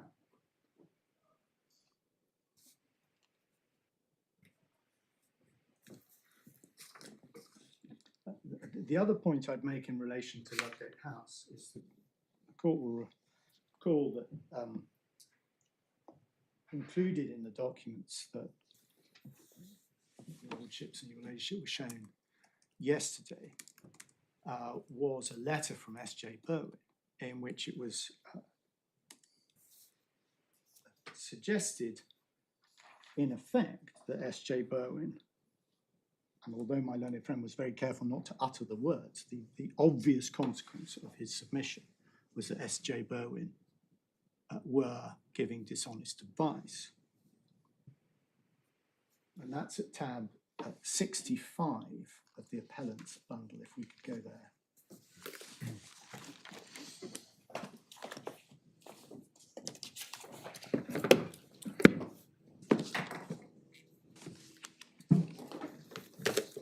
Page 251, tab 65.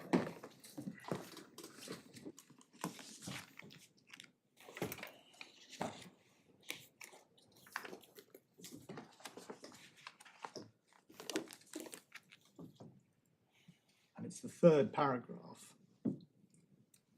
Since the UK companies do not have distributable reserves, my understanding is that the property needs to be transferred up to the Jersey company at market value.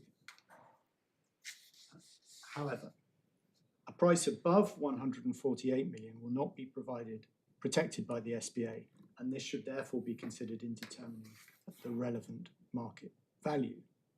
In relation to Ludgate, the property can be transferred up for a value of up to 78 million in circumstances where the tax to that level should be protected by the SPA.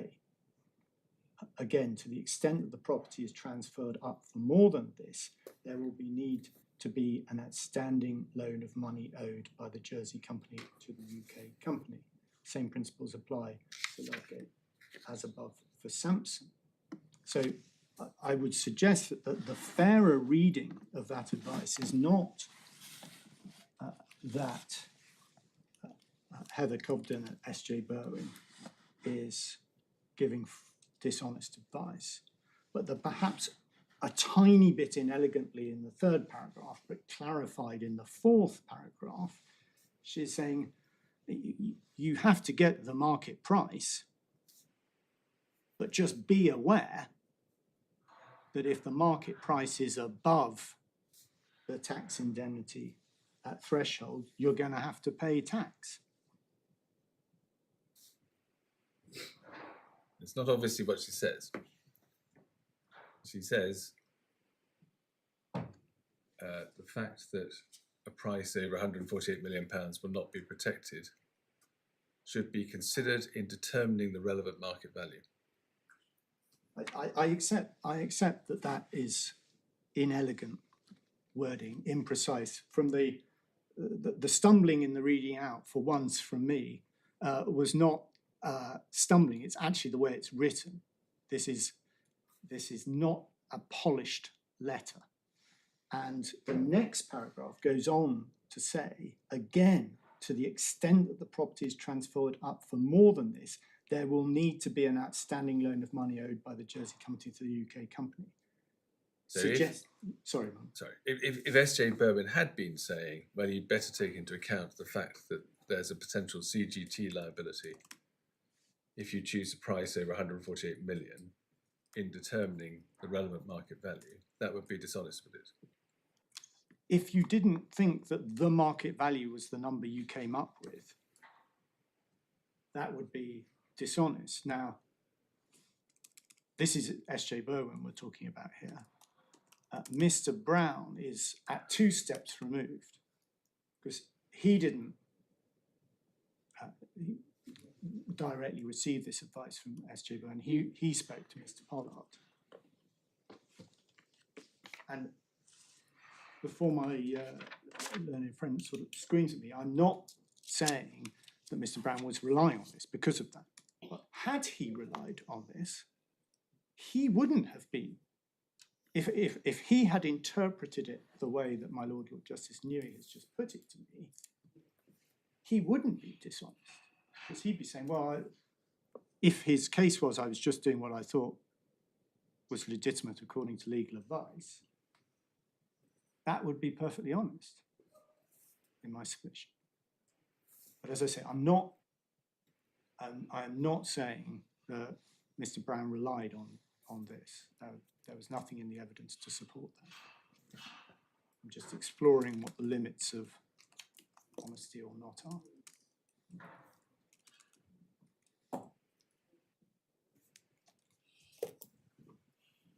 So in relation to Ludgate House, we say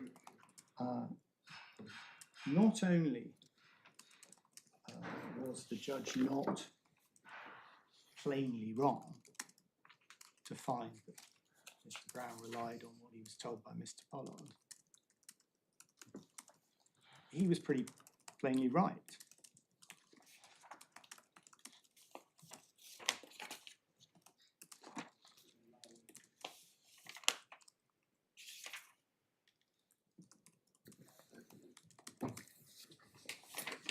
Now, turning to New Court. Am I right in thinking that in relation to Ludgate House, the expression is always used the market value, not an appropriate figure for what could be justified as the market value? We only see those expressions when we come to New Court. Yes, my Lord. I'll be told if I'm wrong about that. In relation to Mr. Brown, that is true. The extracts that I read out at paragraphs 249 and 251. 249 doesn't, I think, refer specifically to market value. It's just he was told that that was the value. And then 251, it says it cannot be inferred that Mr. Brown knew that the market value was in excess of 78 million. My qualification is at paragraph 250. The judge accepts that Mr. Sirra's advice that 78 million was an appropriate figure, but for the market value. I mean, as we discussed with Mr. Parker, obviously we get in 248 seemingly Mr. Pollard thinking it's the market value. Or at least there's a reference there to justified, I suppose. And in 252, he says that what he's referring to there is sufficient to infer that Mr. Brown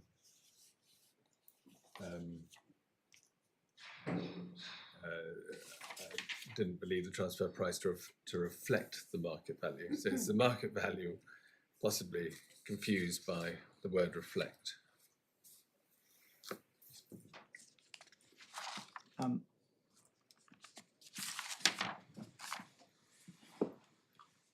And taking that further, there's obviously nothing to suggest that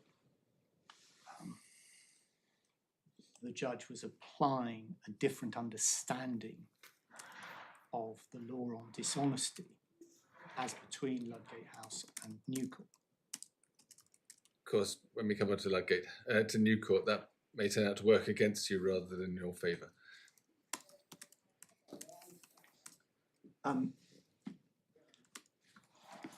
I agree that in principle, my lord, that is possible, but I hope to persuade the court that it's not in fact the case. Turning to New Court, again at paragraph 91, which is at page 111 of the bundle.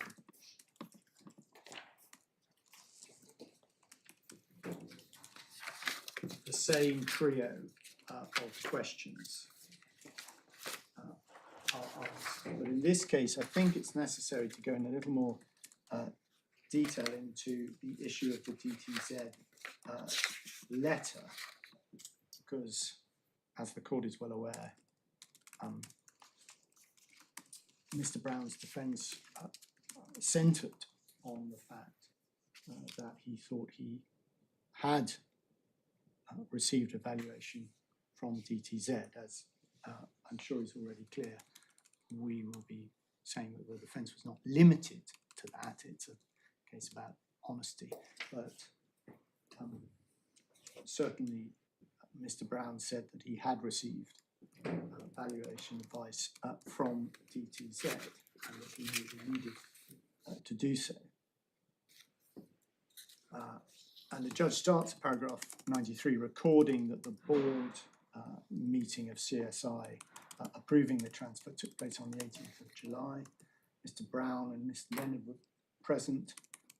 The minutes of that meeting record that CSI had received valuation advice from DTZ and that this advice was tabled. The minutes state that the advice was to the effect that taking into account the tenancy information and DTZ's view of rental value and yields, the market value of 65 million. What is said by the defendants to be the DTZ letter is a draft addressed to the directors of NCP and dated the 30th of June 2005. It cross-refers to DTZ's previous report and valuation. There's no dispute that this is a reference to the May 2002 valuation prepared for SOC Gen, including, quotes, the details and description, tenure, and tenancy information, end quote.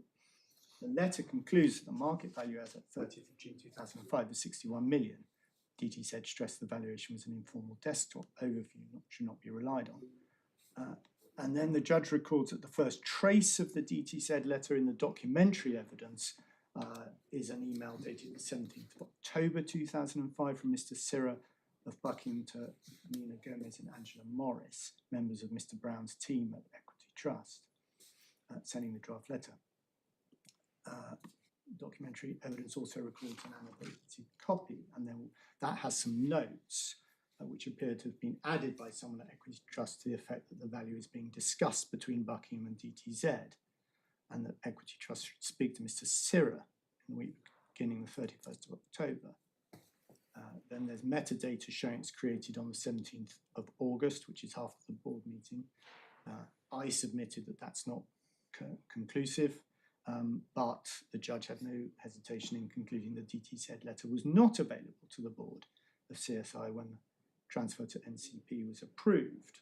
It's more likely than not that the DTZ advice tabled at the meeting was the May 2002 report. Now, just pausing there, because this is important. That was the appellant's case.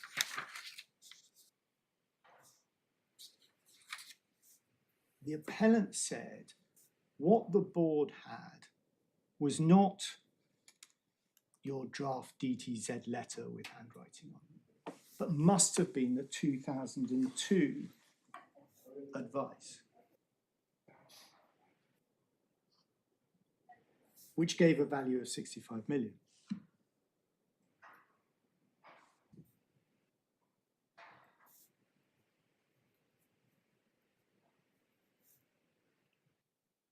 So this is an acceptance by the judge of the appellant's submission to this effect.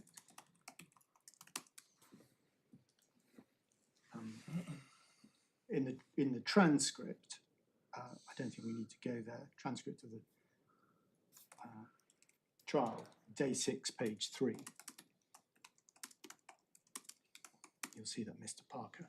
And that's in your recent Yes, volume. although Yes. in fairness, our transcript bundle was somewhat defective, and so it is in fact a transcript bundle that's been helpfully supplied by those across the room from me. So At any rate, it's in the new bundle. it's in the new bundle. Yeah. There.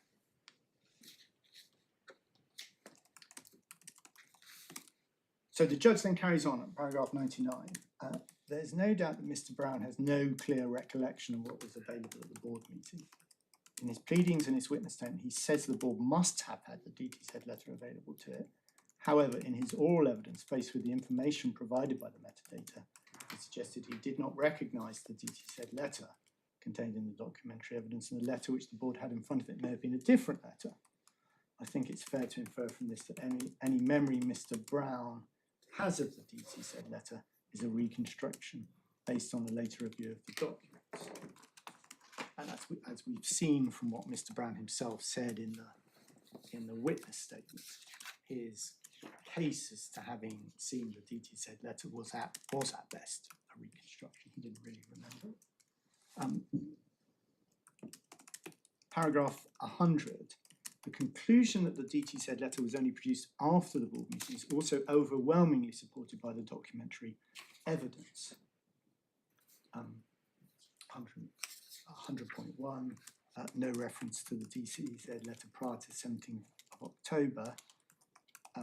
The annotation already referred to wouldn't make sense. Ms. Gomez was asking who had valued New Court at 65 million on the 26th of July. Buckingham replied on the same day to say their understanding was that the property had been valued by DTZ, that confirmation of the value of 65 million was being chased. Now, that's very, very important, both to the findings of dishonesty, where my learned friend says that there's no explanation for how the minutes came to be drafted in the way they did. Indeed, he goes so far as to say that there's an obvious dishonesty contained in the minutes. But what the judge is saying happened is that there was a 2002 DTZ advice saying 65 million. We'll come to some of the rest of this, but that Mr. Brown was told, yeah, 65 million is the right number, and then it was expected that there would be a confirmatory valuation. So not a fresh valuation. You're not going out into the market, sticking your finger in the air and saying, oh, what's it going to be? Is it going to be 65 or might it be 70? It's getting the valuation saying it's 65. It's a confirmatory piece of paperwork. That's what the judge is finding. Confirmatory of? The valuation that DTZ have orally provided to Mr. Sirra, who's then provided it to Mr. Brown.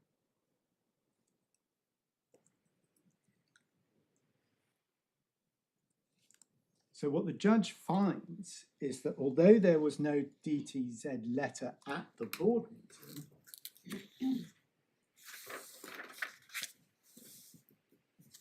paragraph 100.3, Buckingham replied, say their understanding was the property had been valued by DTZ and that confirmation of the value of 65 million, confirmation was being chased.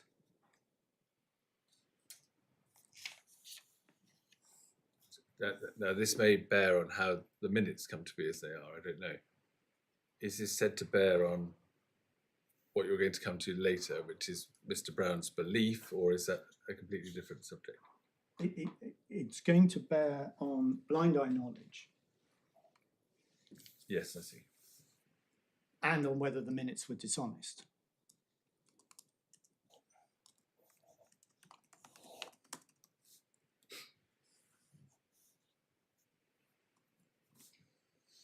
The minutes weren't dishonest because there was a DTZ valuation, albeit an out-of-date one, but it was one that had been confirmed to be true. The value was confirmed. And for blind eye knowledge, which requires a suspicion of a higher value and a averting of the gaze in order not to find out that your suspicion is right, doesn't arise, because on the contrary, there was no aversion of gaze. There was an expectation that a confirmatory value would be provided.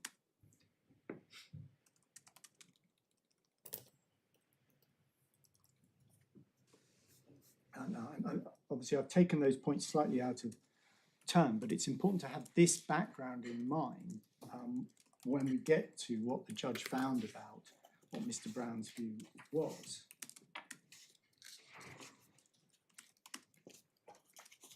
So having concluded that Mr. Brown didn't have the DTZ letter at the board meeting, the judge goes on from paragraph 102 to consider Mr. Brown's belief as to the market value. And at 102, the court has the parties' submissions on this, but the judge goes on to consider whether what Mr. Brown did was dishonest.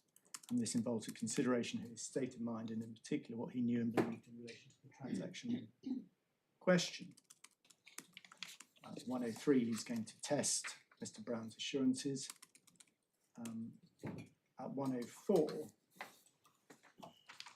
the judge says, in relation to this, I should say it's clear to me from Mr. Brown's oral evidence and from the documentary evidence that he was kept up to speed by his team at Equity Trust in relation to any important discussions or developments related to the IRR structure. I infer from this that facts known to his team are likely to have been known to Mr. Brown as well. I just ask my lords and my lady to bear that in mind, because that is used by my learned friend as a blanket finding by the judge that Mr. Brown knew every little fact that anyone in his team knew. And that then it is abused in my submission in relation to the management and interest charges in particular. Because it doesn't really go quite that far. It's just saying he was kept generally informed, particularly of the main issues. The judge at 105 finds that although it predated his arrival, Mr. Brown was aware that NCP had acquired CSI and therefore Newcourt for 60 million in April 2002. There's a reference in the documentation which Mr. Brown would have seen to DCZ having provided a valuation in 2002 of 60 million. Mr. Brown was also aware that for the purposes of financing the purchase, DTZ had provided SocGen, the lender, a valuation of the property at May 2002 of 65 million. That's the 2002 valuation that has already been referred to. From March 2004, Equity Trust took advice from Olswang in relation to the transfer. The consistent advice of the property should be transferred at market value for both insolvency and banking reasons. And then the judge says that Mr. Brown would have seen this. In March 2005, it's Olswang's understanding that the directors believed the value of Newcourt to be 60 million, and this was the figure they intended to use for the purposes of the transfer.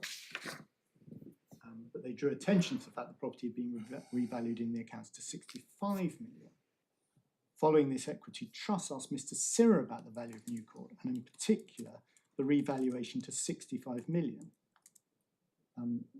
Mr. Sirra had previously suggested the value may have reduced from 65 million, although then had agreed that a value of 65 million was appropriate. Another member of Mr. Brown's team at Equity Trust discussed the valuation with Olswang, saying it should increase to 65 million. There's a handwritten note. Given that this conversation took place a few days after Ms. Aycourt wrote to Mr. Sirra asking for his comments on the valuation point, I infer from this that Mr. Sirra had advised that 65 million was an appropriate value to use for the purposes of the transaction. Now, pausing there, in that context, the appropriate value for the purposes of the transaction is to be the market value. So I would say it is a misreading of the judgment to think that the judge is saying anything other than market value. The judge, paragraph 110, goes on to consider that around the same time, the Irons R net asset schedule did show a value for New Court of 70 million. But then on the 24th of June 2005, Mr. Brown signed on behalf of CSI a covenant compliance certificate in favour of SocGen, confirming that CSI was in compliance with the covenants contained in the facility agreement. And the effect of that was that the value was 65 million. That was the 24th of June 2005. Around this time, discussions were taking place in relation to the proposed refinancing with Credit Suisse known as Project Ocean. As part of that refinancing, Mr. Brown was aware that Colliers had been instructed to provide a valuation. And then Osman gave further advice. They reiterated the need for an independent valuation, as well as noting that any valuation would be strong evidence of the market value. And they noted the capital gains considerations. Paragraph 114, Ms. Acorn on the 14th of July 2005 wrote to Mr. Sirr with a draft of CSI's accounts for the period ending 31st of December 2004. She noted the property was valued in the accounts at 65 million. Asked Mr. Sirr to let her know if this was still an issue. Mr. Sirr's reply, if there was one, is not contained in the evidence available to the court. However, the final version of financial statements, which was signed by Mr. Brown on the 7th of September 2005, still shows the value of Carey Street at 65 million. I infer from this that he was happy with the value shown in the accounts. I think the he there must be Mr. Sirr, because it's Mr. Sirr who is being asked whether he was happy. Although no doubt Mr. Brown was happy too. It should have been noted that both the draft accounts produced in July 2005 and the final version signed in September 2005 noted that the valuation of Carey Street was historical. The directors considered the cost of obtaining a professional valuation would outweigh any benefits obtained by members, but were satisfied that any such valuation would show that property had a value in excess of its historical valuation. And then at 116, Colliers provided a draft valuation which Mr. Brown did not see by the time of the transfer.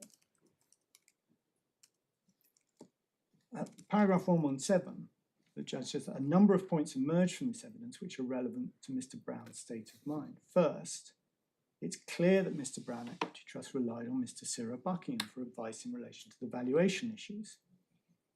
It's apparent that Mr. Brown's team would not adopt a particular valuation without a sign-off from Buckingham. This is supported, for example, by the email from Gomez to Buckingham. It's also consistent with Mr. Brown's recollection in his oral evidence he discussed valuations on a regular basis with Buckingham.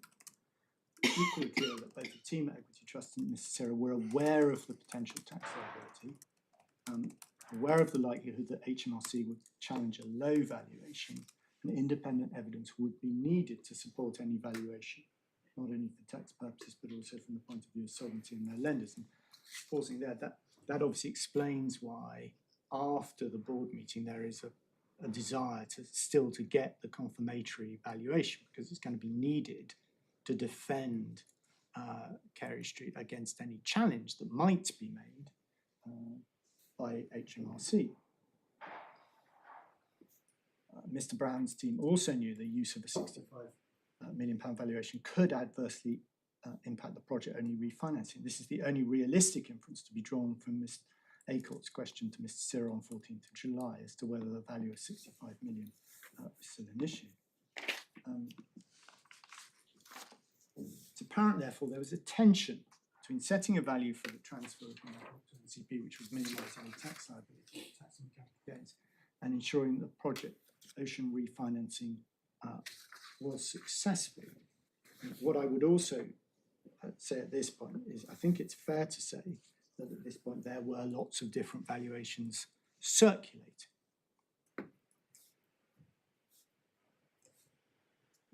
And that probably leads the judge on to paragraph 121, where he says in his witness statement, Mr.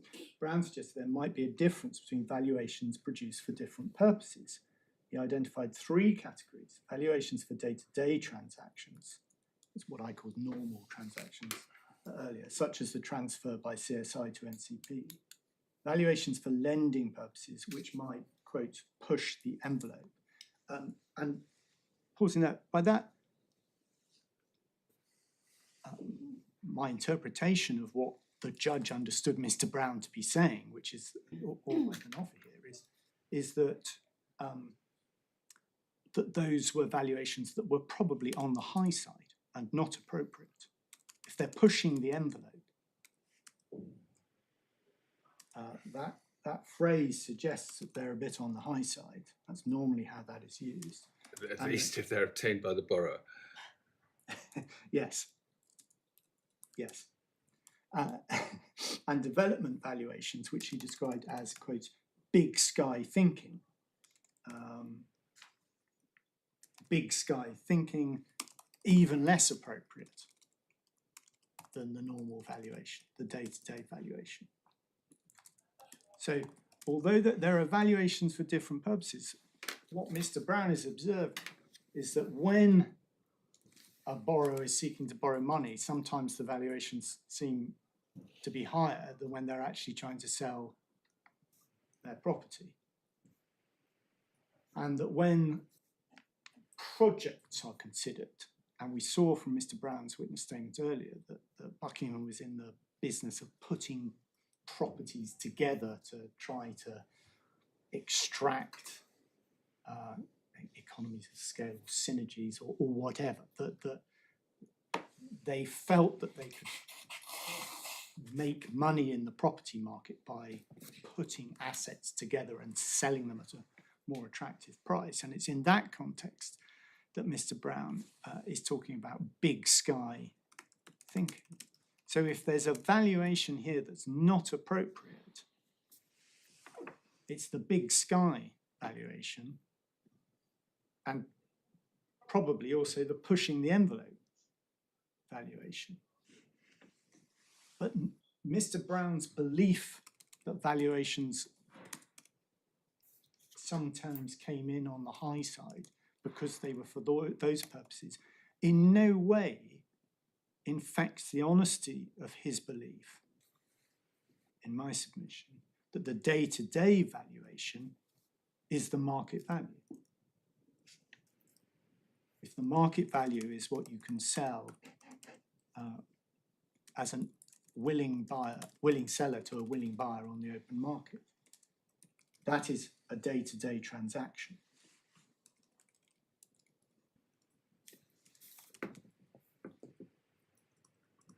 Paragraph 122, both experts were agreed that there could only be a single market value for a property, whatever the purposes of the valuation, and that's correct. However, they also agreed there was a range of reasonable values in the sense that one valuer may reasonably come to a different conclusion to another. It appears that the concept of a range of values was also familiar to Mr. Sirra, as in the context of the valuation of Ludgate House, as to which, see further below, he asked Mr. Pollard for guidance on which side of the range to err on.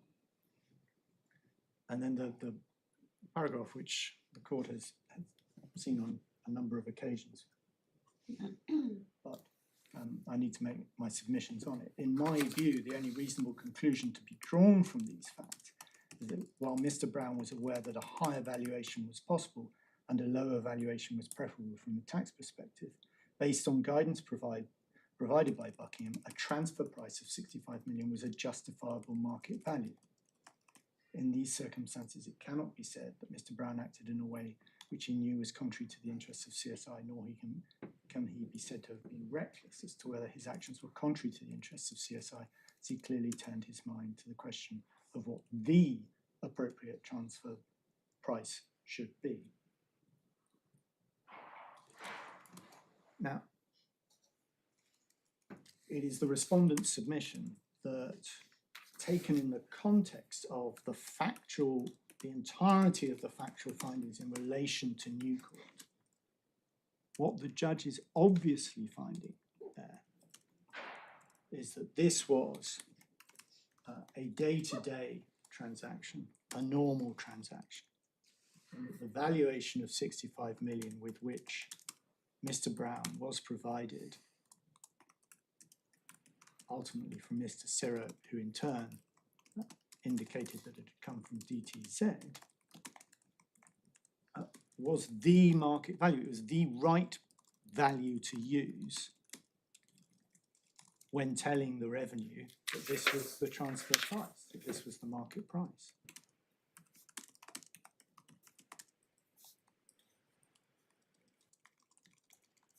So why did the judge say A, justifiable? Because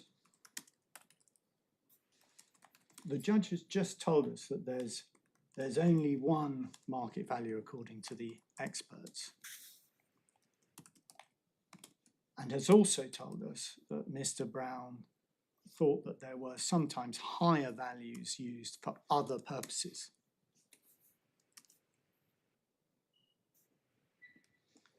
So what I suggest the judge is saying is that even though higher values are sometimes used for other purposes, the right value in this case is the day-to-day transaction value. It's justifiable to use that value.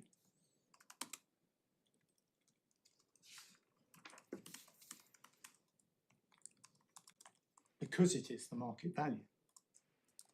I mean, when you say A, justifiable, it sort of has a connotation of being as low as it's fair to put in. I mean, had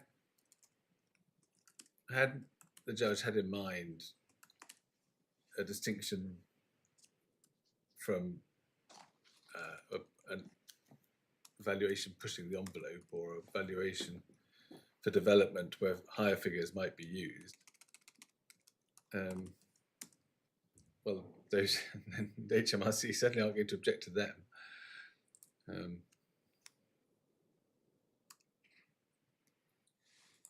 No, absolutely, my lord. I was just coming back to where you were. You made the point earlier by reference to the authorities about the very limited circumstances in which this court should interfere with findings of fact. I mean, the core issue here is perhaps not that, but what the finding of fact was. And you say, well, actually, in the context, it was the market value. But that seems to be the core issue. What did the judge find? Yes. I wasn't seeking to suggest that this court can't express or shouldn't make a finding in relation to that. That point really bites in relation to some of the analysis of the documents that we'll look at later. But I see the time. I'm in the court. No, I'm very happy to break now on the basis that you think that you're on time, on schedule. Well, I mean, I think if it's okay with the court's liberty, I would happly continue for 15 minutes. I would normally rise at 4:15. I don't know about my colleagues. If you think rising at 4:15 will still allow you to sit down at 12:30, and I can quite see, given the pace at which you're proceeding, that ought to be the case. Yes. Then let's rise now. Very well.